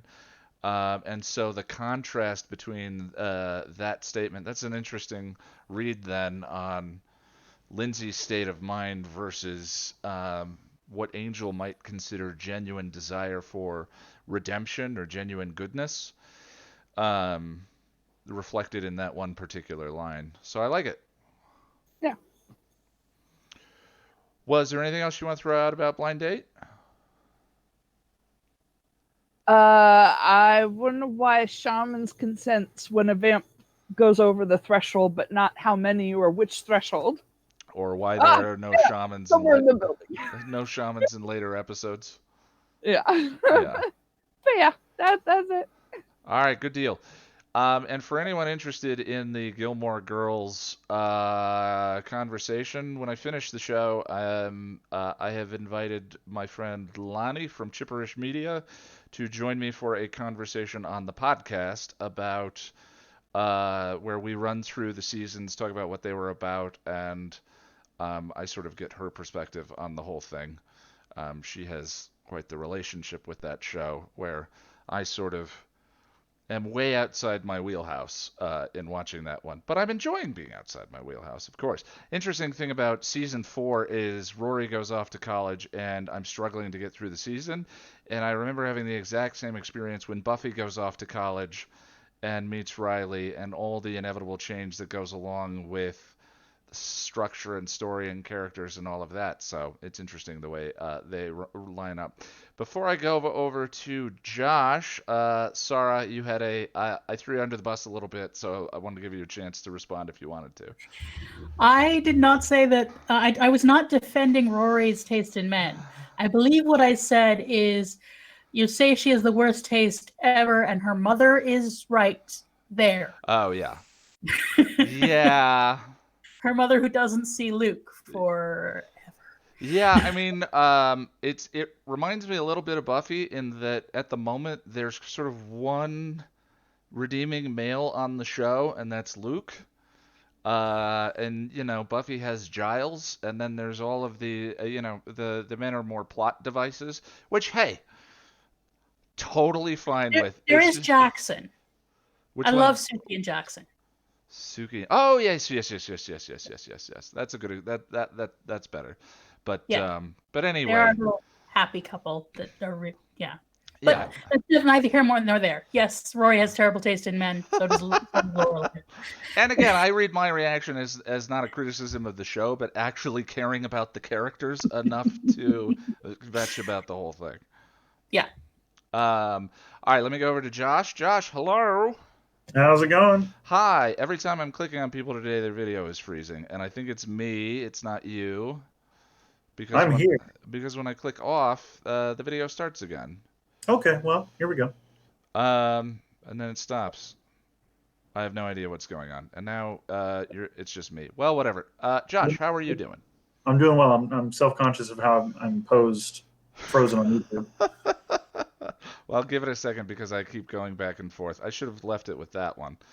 But, so we're talking blind date. We are.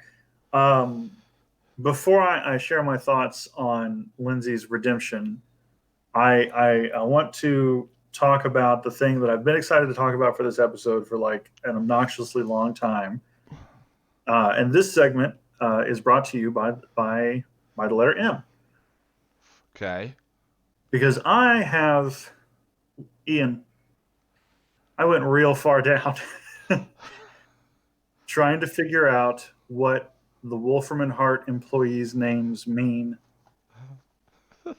Josh, you went far down. That sounds so out of character for you. I did a great deal of research. First of all, yes, Lucifer Morningstar. I actually was about 3/4 of the way through my research before somebody pointed that out, and I was like, oh, okay, well, that'll do it. But we've got Lee Mercer, Lila Morgan, and Lindsay McDonald, L&M. There aren't that many Post-its, but I do have 14 tabs open on Google Chrome right now. Okay. So L&M, right? All right. So the letter L has its root in the Semitic lamed, which can also be used to represent a shepherd's stick or a pastoral staff, also known as a crossier. And the crossier has the function of obviously keeping the sheep in line. It's got two ends. It's got the pointed base symbolizing the obligation to goad the spiritually lazy. And it's got the crook at the top, which is the obligation of the shepherd to draw back those who stray from the path. And that's exactly what Holland does to Lindsay in this episode. Huh. So Lindsay, Lee, and Lila's names are literally made up of something designed to keep them in line and in servitude. Now. Okay. I can see by your face that my hole is deeper than I thought it was. No, I'm trying. Go. So everybody's got the letter M as their last name. Well, first of all, M is the 13th letter of the English alphabet, which is no good for anybody. So it's got that numerological significance. But also the letter M derives from the Semitic letter Mem, which typically refers to water and talks about change and all that kind of stuff. Okay. But what I was most intrigued by, Ian, what I was most intrigued by Yes, Josh. is Mim's association with the tarot card, the Hanged Man. Now, I know very little about tarot. Okay. And so I hit up one of my students and said, please tell me all you know about tarot. And she said, you got it. Incidentally, she's also a banging graphic designer, Ian, if you need anybody. So she hit me with all this stuff about tarot. And apparently the Hanged Man can signify transition and limbo, but also an impasse. The Hanged Man calls for someone to see their life from a different angle and implies a need to surrender and let go to see what needs to be seen. So all these Wolfram and Hart employees are being held up by this tarot card that is calling on them to see what needs to be seen, but they're stuck in limbo. And so that's some of their names. So then we get to Holland Manners. Okay. Whose name is not LM, it's HM. Yeah. And he's not a popular clothier. What he is he is above Lila, Lindsay, and Lee. H is before L in the alphabet. He is above them. Huh. He comes from the same kind of mimish foundation, but he's above them. And then that begs the question, what the hell is up with Gavin Park? Okay. From later on. Like what his name is G is before L, and he's competing with Lila that whole season. G is before L. So he thinks he's above Lila. But P is below M, which means that he's actually not above Lila. And that's how Lila is able to domineer and defeat him. I'm with you. Keep talking. That's what I came up with, man. Like, I don't know if the writers thought this through at all. Probably not. I don't know if there was like some kind of like if before Lindsay McDonald was hired by Wolfram and Hart, his name was Bob Smith, and like he walked through the door and was like Lindsay McDonald. Like I don't know if that's true or whatever. But this is when I asked myself the question, why do all their names match? That's what I came up with as the answer, because they're based on a foundation of being at an impasse. Do we know Liam's last name? We don't. But I don't think it's a coincidence that his name starts with an L and ends with an M. And ends up working for Wolfram and Hart by the end of the series. Yeah. So Josh, when are you starting your channel, or? I don't know, man. Yeah, where is the essay? Yeah. Yeah, whether intended or not. I mean, the thing is, we talk about like last or this week's podcast conversation about Whedon really has me thinking about times when we do consider intent versus times when we throw intent out the window and just go crazy. Whether that was intended or not, I think that is fascinating, and the fact that there are several LMs in that business. To me, I mean, so much of this is by design, regardless. That it strikes me that there was some intent. So whether your reading is accurate or not, I think it's a good reading. Now about Lindsay. Okay. And whether or not Angel did anything good, bad, or should or shouldn't have, or whatever. For me. I definitely started with comparing Lindsay to the ruffian from 5x5 because I think that's a more apt comparison than to Faith, because neither Lindsay nor the ruffian showed any indication of actually wanting to change. Right. But Angel was committed to reforming the ruffian. And there's an argument to be made that he got something out of reforming the ruffian because it, could have helped him, or it did help him. Helped him to attack. Yeah. Yeah. But that same argument still holds water when you apply it to Lindsay, because think about how much more of an advantage he could have had by having a reformed Wolfram and Hart attorney. Yeah, stealing one of their chess pieces to me Yeah. strikes as a much more interesting or much more powerful move. So for me, Angel absolutely swung and missed with his interaction with Lindsay, and it isn't a question for me about whether or not Lindsay was worth being redeemed or anything like that, because Angel spelled out his own ethic about redeeming people and saving souls in Sanctuary when he said face to face with Faith's most recent victim, we're not in the business of giving up on people. Right. Angel set his own ethic to act at that point and did not give any kind of designation on a qualifier. Nobody has to pass a test to be worth Angel's attention, time, or effort. Yeah, I mean I agree with you in that particular scene. I mean the trick is of course that he did take Lindsay on. It's just sort of sorry. He did take Lindsay on. It's just sort of yeah, we're sort of reading demeanor in that scene. Had he been as engrossing or rather inviting as Holland Manners had been, would things have gone differently? I think they absolutely would have. And Yeah. I think that looking later in the show, looking ahead in season 5, and using that as a justification for Angel was right not to give too much of an effort, ignores the fact that Angel's lack of effort contributed to Lindsay's behavior in season 5. Sure. I mean, it didn't make him responsible for Lindsay's actions, but It did not. it definitely could have gone differently. I like that she stops every time you look at her. Yep, that's why she does it, is because she knows I'm going to look at her. Sorry. Next, she does not get to be in for the next Patreon discussion.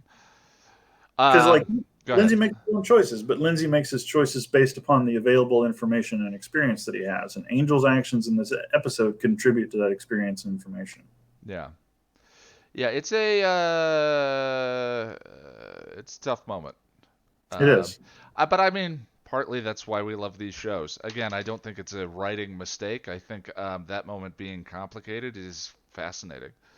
I definitely don't think it's a writing mistake. I think Yeah. it is if anything, I think it's purposeful. I think it's Angel contributing to his own demise through his own exhaustion. Yeah, and in the scene before Lindsay's there, him saying, I miss that clarity. You know, the sort of the freedom of impulse, and then him acting impulsively with when Lindsay comes in is apropos timing, of course. And yet, it's still just something worth contemplating. It's also, in my opinion, it's a fallacious action if you allow your own choices and actions to be dictated by someone else's choices and actions. And I hear it a lot with the college students that I work with, where they talk about, well, if they get away with it, why can't I get away with it? And from my response is always, why does them getting away with it make you want to get away with it? Yeah. I mean, I just always hear I have a very close friend in my life who is constantly repeating to me, you have a choice. You don't have a good choice, but you have a choice. Exactly. And I go, oh yeah. And that's Angel had a choice in how he behaved in that moment. That's all we're saying. If we say that he didn't, we're saying that he wasn't free. And we're actually removing the power of the character in saying that Angel's actions were not his own in that moment. That's all I'm saying is the way in which he interacted with Lindsay, then he didn't have a choice, Boris. If it was never going to happen, then he didn't have a choice. That's taking power away from the character. I mean, even if we're right, and even if Lindsay wasn't worth redemption, that shouldn't have changed Angel's action based on the ethic that he shouted in Wesley's face in Sanctuary. Yeah. I mean, in that moment, there was nothing physically preventing him from making the best, most inviting offer to Lindsay that he was capable of. I mean, in this conversation, we've understood many different facets and angles of why he might have reacted that way. Absolutely. And I love the idea of privilege and entitlement and how that may have reflected on his choice in that moment. I think it was set up in the scene before for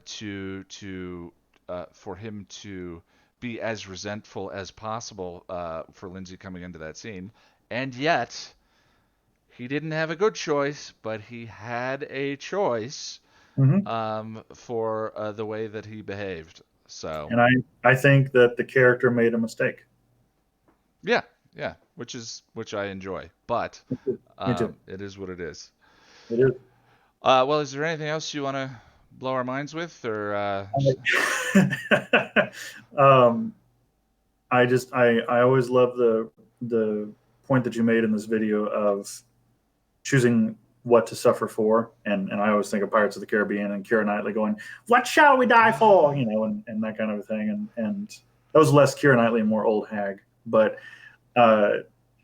like I think that choosing what we suffer for has to be a part of the absurdist answer. Well, I mean, the compassion, the empathy fatigue that Sarah was talking about earlier, like, is a form of exhaustion. I think it is a form of suffering, and the choice to expose yourself to that on a regular basis is like choosing what to suffer for. I think that's an important distinction. And Angel makes that choice in the very next episode. Yeah. Where a lot of the other characters we're talking about, Lindsay, Faith, up until a certain point and so forth, are acting in the. It seems like they're acting in the interest of avoiding suffering. Yeah. Where some choices require acting in your own self-interest. Oh yeah, that was the other thing. Lindsay learned the wrong lesson from his father's actions when his home was being repoed. His father was trying to teach Lindsay that you can face injustice with dignity, and you don't have to cede your power by reacting to the circumstances around you. And Lindsay learned his father was weak. Right. That's interesting. I love that. Yeah. Yeah. All right, bud. Was there anything else you want to throw out about this episode? That's all I got. Let's go over to point counterpoint. Mr. Boris, how you doing? Hello. Hello. Yeah, I guess kind of talking about this episode, it kind of helps to, because it kind of helps to frame it by like when we rewatched the episode, like surprisingly like a year and 2/3 ago, in like November 2018ish, and it was like, man, I'm just watching, and I'm like, man, this one's a lot better than I remembered it being. I agree. And, yeah, it was like this. Yeah, and I think a lot of it comes down to like the atmosphere, like pretty much everything surrounding Holland Manors is just like amazing. Like it's so like tense, like the music and everything, and his performance is just like so good. Well, he's contrast in a performance. He's warm terror. Like the dissonance in the two ideas existing in the same space is so interesting that he immediately feels complex just by way of his choices in that performance, which I think are lovely. Yeah. And okay, basically, in a way, it's kind of like I almost wonder if like the main Holland peaks are like this episode and then his reprise bit. Because like I almost wonder if like the middle stuff isn't quite as good, not necessarily because of the performance, but just because like the writing isn't quite as solid for it. I have to maybe rewatch those episodes maybe, but yeah, this episode and his reprise spiel is just so like it really just has this encompassing evil nature to it. Like up to this point, like Wolfram Hart is just kind of like this thing that like represents evil, but like now it's like what we see Wolfram Hart is this evil thing. It's just so devilish and like, yeah, he gives them a ruling personality as opposed to employees of the company being motivated by he gives Wolfram and Hart an identity. as opposed to a company that Lindsay and Lila and everyone work at. You know, Yeah, he's, that sort of benevolent dictator. yeah, it's very much like the embodiment of the personification of that motto. And we won't really get anything quite like that until Jane comes in season 5. But that's kind of like a different kind of thing. It's more like he's just like the more tough, no nonsense dude. Whereas like Holland's a bit more like he's very insidious and he's kind of that temptational person. Whereas like and people were talking about his motivations for like Lindsay and stuff, and you could almost wonder if like this whole thing was set up just to mess with Lindsay in a way, like if he just wanted to like the whole like deal, like even though like they needed the blind lady as like a client and stuff, like it almost feels like he set this up just to get Lindsay under his heel a little bit. Oh, I think that is the implication. Is his machinations are less about those children and more about getting Lindsay invested in the company. You know, it's sort of a test of his character and a way of hooking him even deeper into. I mean, by giving him power, by making him feel powerful, and saving the children and feeling like he stood up to and acted against them, he's hooked Lindsay even more on his position at Wolfram and Hart and what he does. You know, everything about the Angel Investigations crew, very little of that is about power or anything like that. It's about redemption and embracing their ethical center, their ethical pursuits. And Holland sells Lindsay very cleverly a bag of goods that works on his pathology in this. Well, to bounce off what you were saying, the Angel crew are very much about like the individual and how like they can like they have their own journeys of redemption and stuff, and while also working together. Whereas like Holland is very much using a cult-like mentality where he's like, even though he's talking about like, man, like, you know, it takes a real man to like stand up to people, but at the end of the day, he's just like, no one has their own life. We're all part of something larger, which is very cult-esque. Yeah. And it's like temptation and all that stuff's kind of coming together. And I also have a line that sums up his motives, and I hate to do this because it's from The Last Jedi, but it's like, a cur's weakness properly manipulated can be a sharp tool. So like, rather than like, whereas like Lee Mercer, like some employees at Wolfram Hart, they may be a little more willing to toe the line. Whereas like with Lindsay, if you can get him to like work for you, it's like you're gonna get a good thing out of that. So that's the whole thing. Yeah. Something about Gunn. I was wondering, like, Gunn seemed oddly apathetic to the idea that there could be children dying. I get his whole thing is like, I don't care about a rich guy's like tears or whatever, or feels or whatever he said, but like it's kind of weird that he's just like, oh, there are children that are gonna die? Whatever.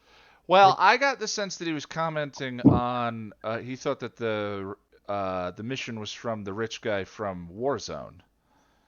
That he didn't have a full, but that rich guy comment to me is a reference to what's his nuts from Warzone, and that he didn't actually know what was going on yet, or what the risk was, or anything like that in this one. But I don't know. That was just the way I read the scene. Well, it seemed kind of weird because I don't even know if he knew about the whole thing with what's his name at that point. Like, I don't think they even met until First Impressions. So, like, I assumed he was talking about Lindsay. Interesting. Yeah. Well, I hadn't gotten that out of that scene. Yeah, like it's just kind of a weird little thing where they could have made it. Like, it's not clear whether he knew about the children at that point, but it's a little iffy. But you know, he has that whole spiel later about the mecha and stuff, so that's fun. All right.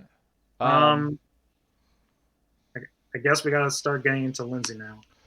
Well, I thought that's what you wanted to talk about. Well, yeah, but it's very there's a lot you got to get into. It's you got to build up to. You have to warm up. Okay. Yeah, like, yeah, I don't think Angel made a mistake. Sure, you can make the argument that he could have been nicer about it. Maybe there's a choice in that.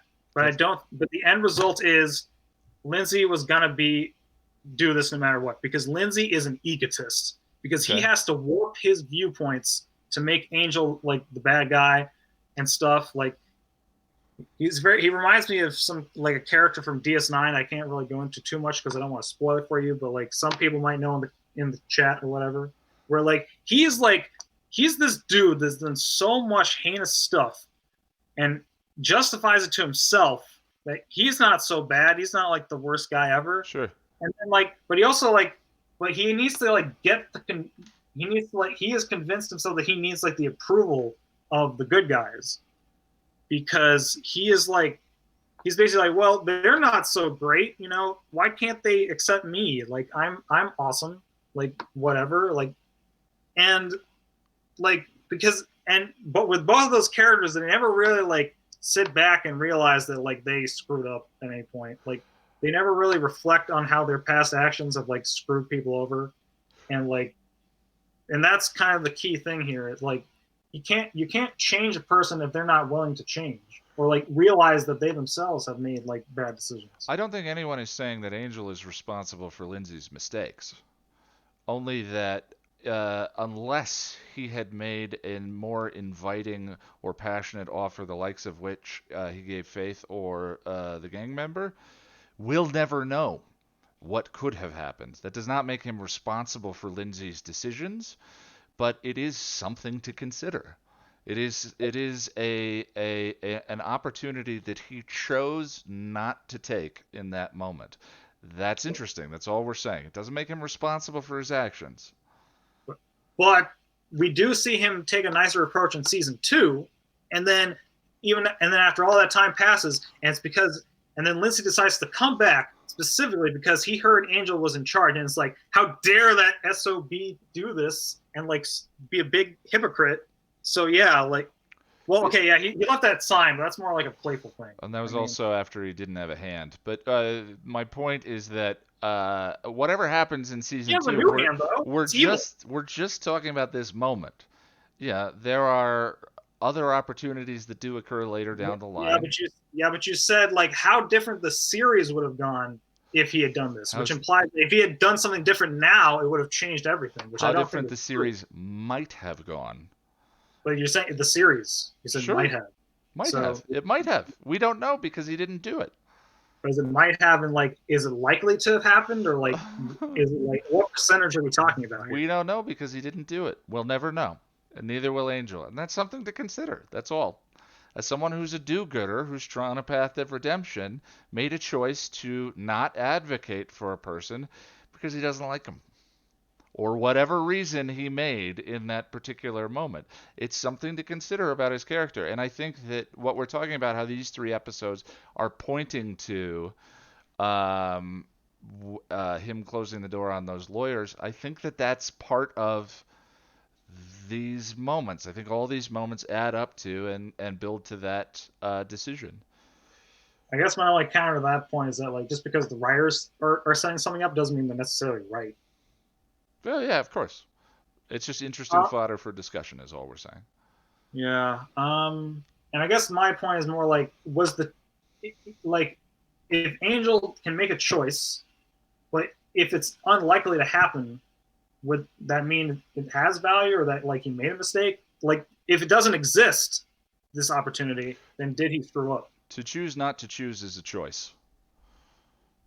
Well, he did choose not to do it because he believed it wasn't likely. He acted on impulse. I don't know. But he also didn't like say Lindsay shouldn't try to do good. Like he's like, hey man, you know, we'll work together on this. That's fun. But like, well, I don't think you gotta do most of this on yourself, because like it's your kind of deal and stuff. Sure. All right, let me check my notes just to see if there's anything else. I like how the blind kids, they have like etching sketches and like Rubik's cubes. I thought that was kind of a cute detail. That was kind of funny, because like, you know, those are games you would need like eyes for, and because they're very like insightful, they can like play around with that. Was the Matrix out at this point? Yes. Because that scene just very much feels to me like, spoon. Yeah, there is no spoon. but it kind of works out, I guess. Sure. And Short I guess conversational shorthand or tropey shorthand. it's kind of a cute thing. As for like the blind woman getting killed, like I kind of view it like one of those like she has control of the Senate and the courts. She's too dangerous to be kept alive.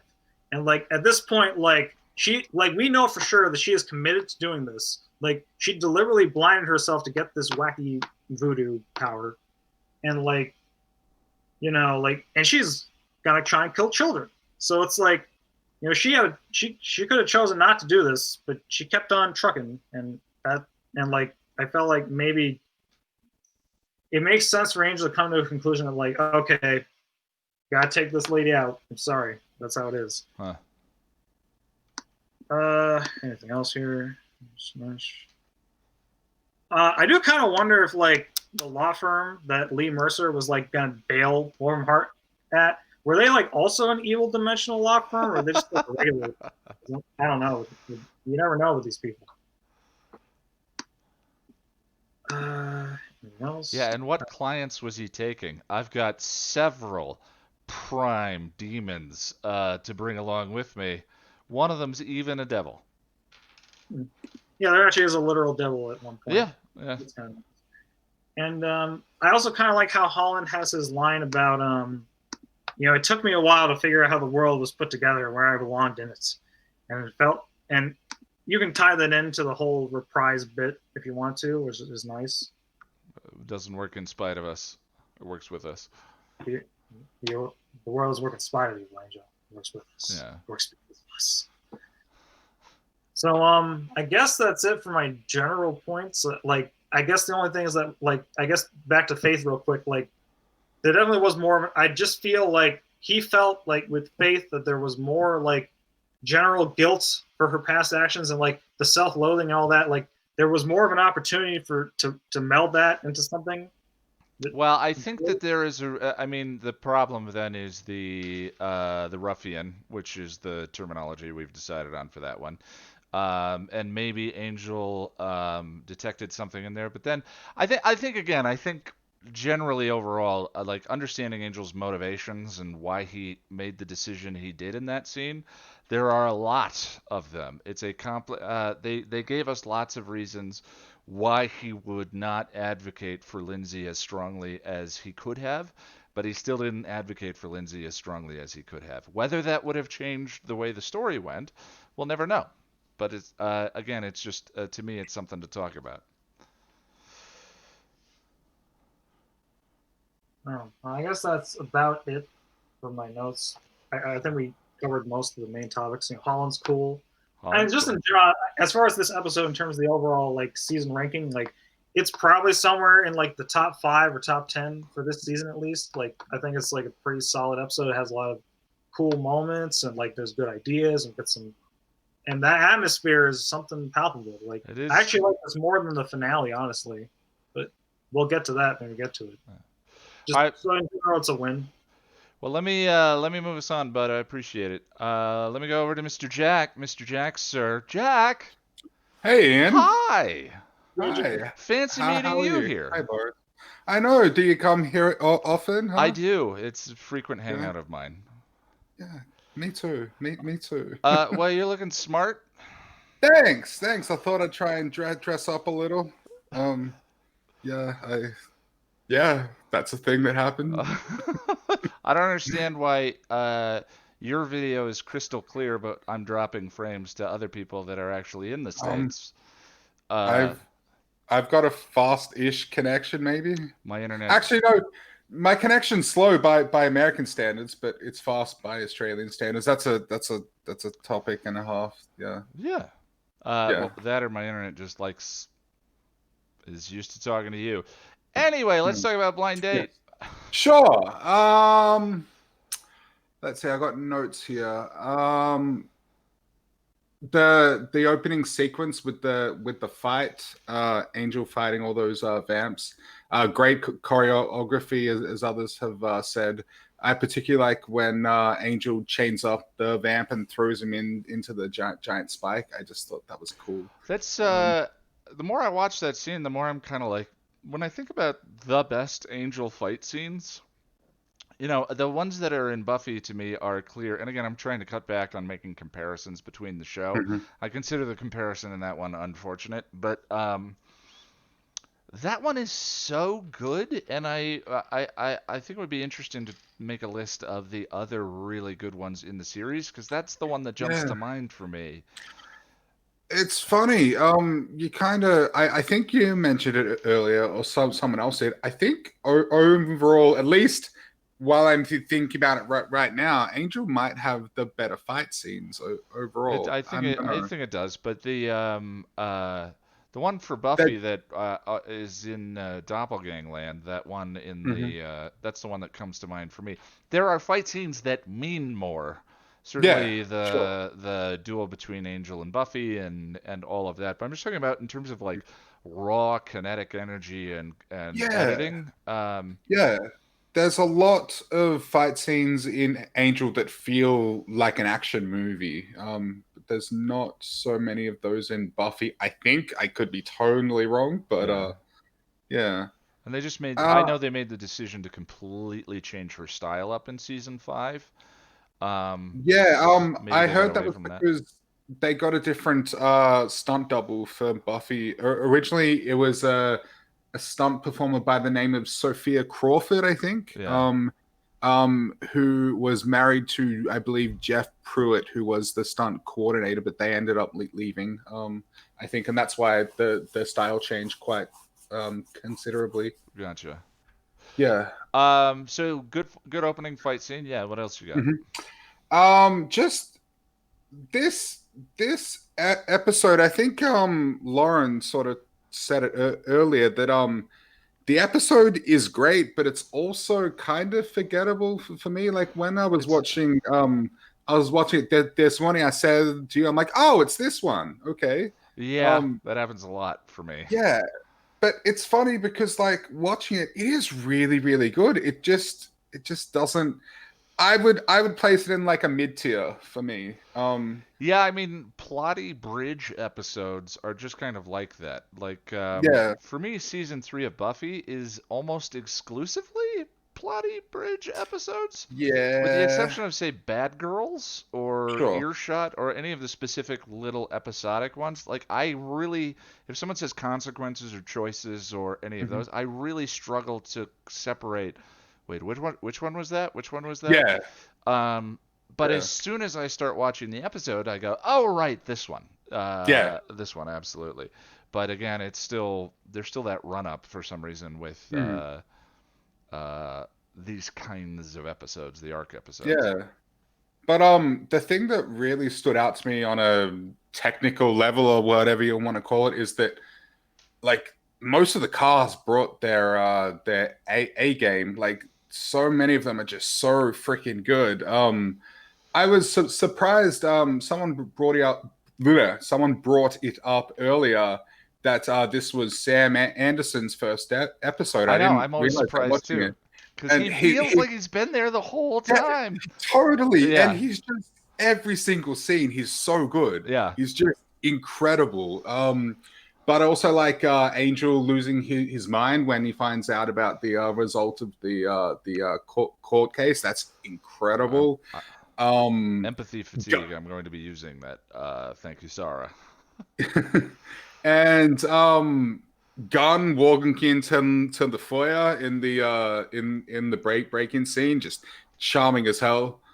Um, yeah, and that break-in sequence I really like. It reminded me of like I don't know, Mission Impossible or The Italian Job or something like that. Just a really well done sequence. Angel does caper episodes quite a bit. Uh, I can think of one in Buffy, the one where they need to get the box of Gav locks. Ah, yeah, yeah. Oh, yeah. Uh, That's almost like a copy and paste of Mission Impossible. Come to well, think of yeah, it, they do the crane bit and all of that, but yeah. I off the top of my head, I can think of three: the Shroud of Ramon, this one, and they do another caper episode. Sure, yeah, yeah. Angel does this a lot, which I kind of Yeah, enjoy. I like, yeah. Yeah. Every time it happens, it's done really well, and like watching it, like I felt the stakes and the tension of it. Yeah, I yeah. liked it. It's a fun go-to. Yeah. And Evil I suppose in a if you're doing film noir, I mean, Mhm. Ocean's 11 is a noir Oh, yeah. story, and so just it's like Caper might have actually been birthed in film noir Yeah. itself. I don't know the history well enough. Yeah, I didn't quite make that connection, but it fits that vibe totally. Yeah. Yeah. Yeah. Evil Bazinga, his execution, like I've seen it a couple of times now, but every time I'm just like, whoa, It's so gruesome. that was cold, man. Yeah. Holy shit. Like, and the way the blood splatters on Lindsay's face and the way he sort of like grimaces, it's so just holy shit. Yeah. Yeah. Also, Yeah, I love just everyone's casual use of Evil Bazinga. I I know his name has been said throughout the stream, but I still don't remember. Something Mercer? I don't. Yeah, there you go, I know. Boris Scotchy. There we go. Yeah. But, great scene. And just lastly, Lindsay. On the topic of Lindsay, I think Josh touched on it and a few others. His redemption or lack thereof. There is a part of me that thinks he does want to change. Whether that's just me being naive and wanting to see the good, I don't know. But ultimately, he doesn't, and I don't know. It begs the question: is he simply unable to, or does he make the choice not to? Because the Buffyverse is full of choices. We talked about them a lot. It's choices or making choices when you feel hopeless, like there is no choice. And I don't have an answer, but it's just an interesting one to ponder. I think there's more of that to consider in his season 2 departure than there is here. Yeah. I think what happens in this episode is Holland made a better sales pitch than Angel did. Yeah. There are I'm definitely thinking further ahead. Yeah. Yeah. It's definitely something I think we'll talk about more further into the series. But ultimately, I've heard you sing, Lindsay, and it's an interesting one. It's an interesting one because you can't, when people say, "Oh, I've been through this and I had trauma and whatnot," at the end of the day, like that excuse only works for so much and to a certain point. I mean, it's Xander and Anya in season 7. Sooner or later, that excuse just stops working. Exactly. Like it's not necessarily invalid, but at some point you have to own your shit and work on it and do something, become better. But I don't know. Part of me thinks there's a part of him that wants to change, but whether he chooses not to or just can't, I have no idea. I don't know. Maybe as we get further into it, I'll have more of an opinion there. But right now, I have no idea. But that's pretty much all I got. Good an episode. Vanessa kind of looks like Elijah Dushku. Actually, a hell of a lot. Interesting. And everything, like every scene with her, makes me think of the recent Daredevil series, which is pretty cool. Boris says she was a stunt double for Eliza. Well, that makes perfect sense. That's interesting. Yeah, but that's me done. All right, bud. And slipping in under the wire is the caboose. Last but not least, Mr. Russell. How you doing? Is my mic working? Yes. After some pomp and circumstance, I can hear you just fine now. Okay, great. How are you doing, Ian? I'm good, bud. Nice seeing you in the Facebook watch for this episode. Yeah, I was popping back between you and Miss Juliet Landau, who also had a live Facebook watch today. And I would have hung out with Juliet instead of me, but I appreciate it. I bounced back and forth. It was fun. Man, there's a lot to cover. This is one of my favorite of season 1. Whereas, like, I Will Remember You is more of a, how'd you put it, fan favorite. Yeah, a fan favorite because of the Buffy Angel things. In the Dark has a lot of Spike. 5x5 Sanctuary has a lot of that crossover. You said it perfectly in your review. This is pretty much a great standalone episode that really takes Angel off to his own show. And we talked, I don't think it was the last stream, but it was the stream before, we had talked about the relationship between Angel and Lindsay. Yeah. You had said something. Russell? No! Russell, you clicked off. I don't know if you can hear us, but your mic just clicked off. We'll hang in for a minute. Hold on. Oh, I can hear you now. Okay. Can you hear me? Yeah, I can hear you. Okay. Perfect. I hope you're crackling. Do you have something pushing on the mic?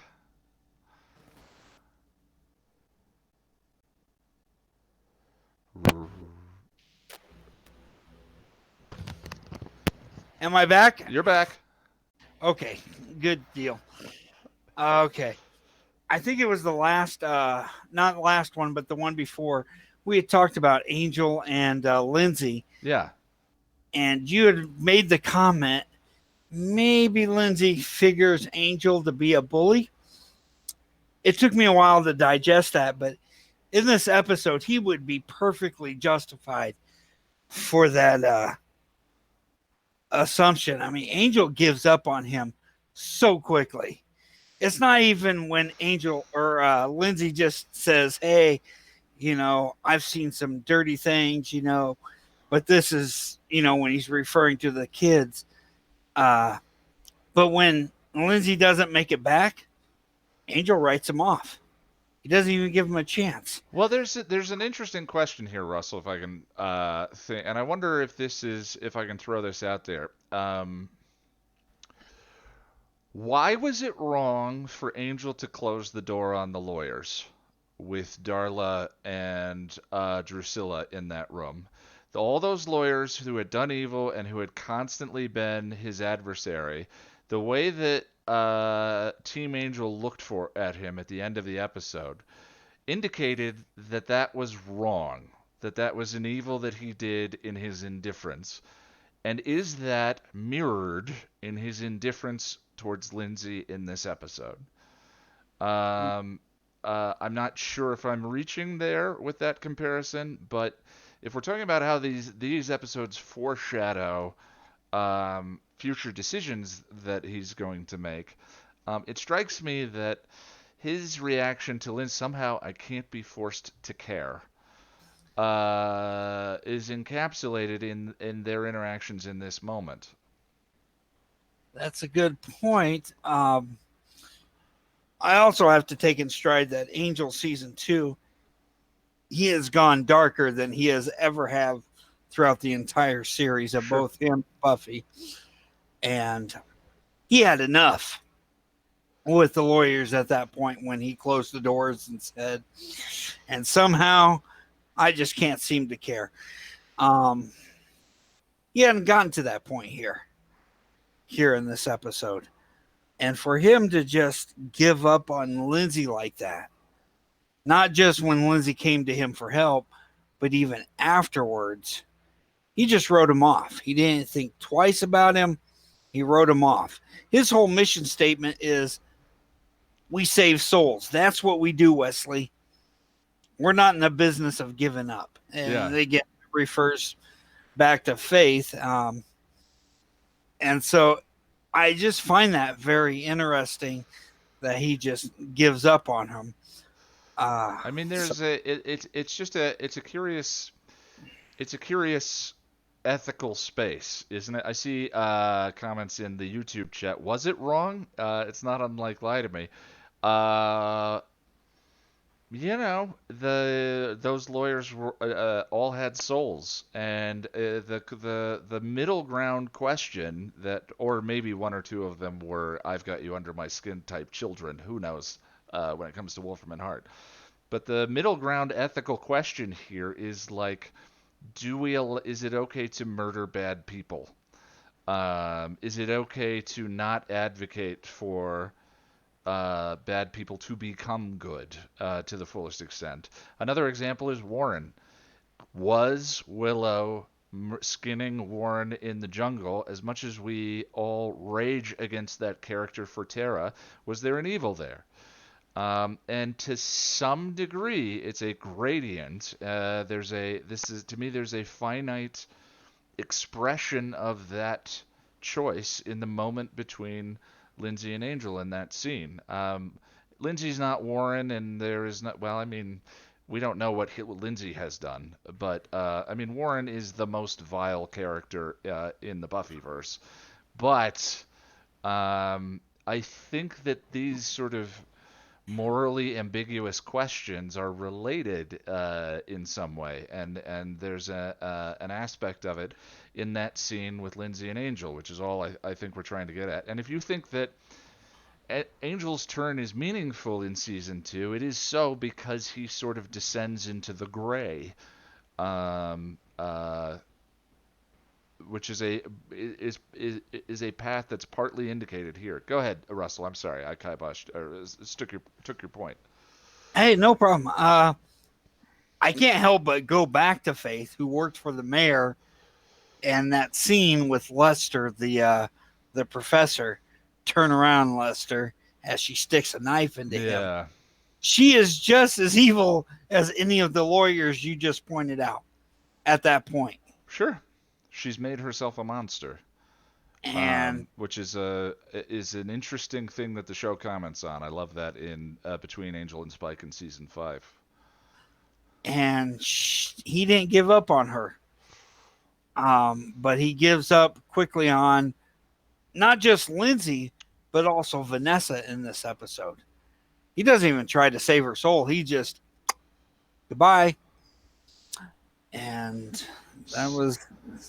go ahead. Sarah put a good... that question I threw out is sort of looking for the line. And Sarah wrote, good people don't kill unless it is to preserve life.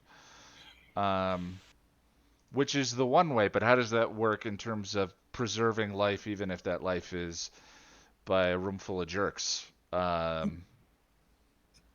Wouldn't killing Warren preserve life? See, this is all interesting. I think this is part of the conversation that maybe we haven't gotten into. But with the season 2 episode guides in Angel, I'm definitely going to have to. That moral question of Angel closing the door. Did he arguably do more good by letting Darla and Drusilla murder a room full of lawyers that were going to advocate for a bunch of demons the rest of the time? I mean, in terms, if we're talking about not utilitarian, but the math of good, which I think is a mistake, and it's the faith way of looking at it. That's the faith argument in Buffy season 3. Maybe more good came of Angel letting the two of them murder that room full of lawyers. But I don't think that the ethics of the show are that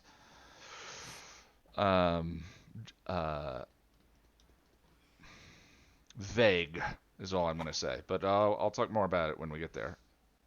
Sure. It's a fine line. I mean, there's no question there. So I just find it interesting.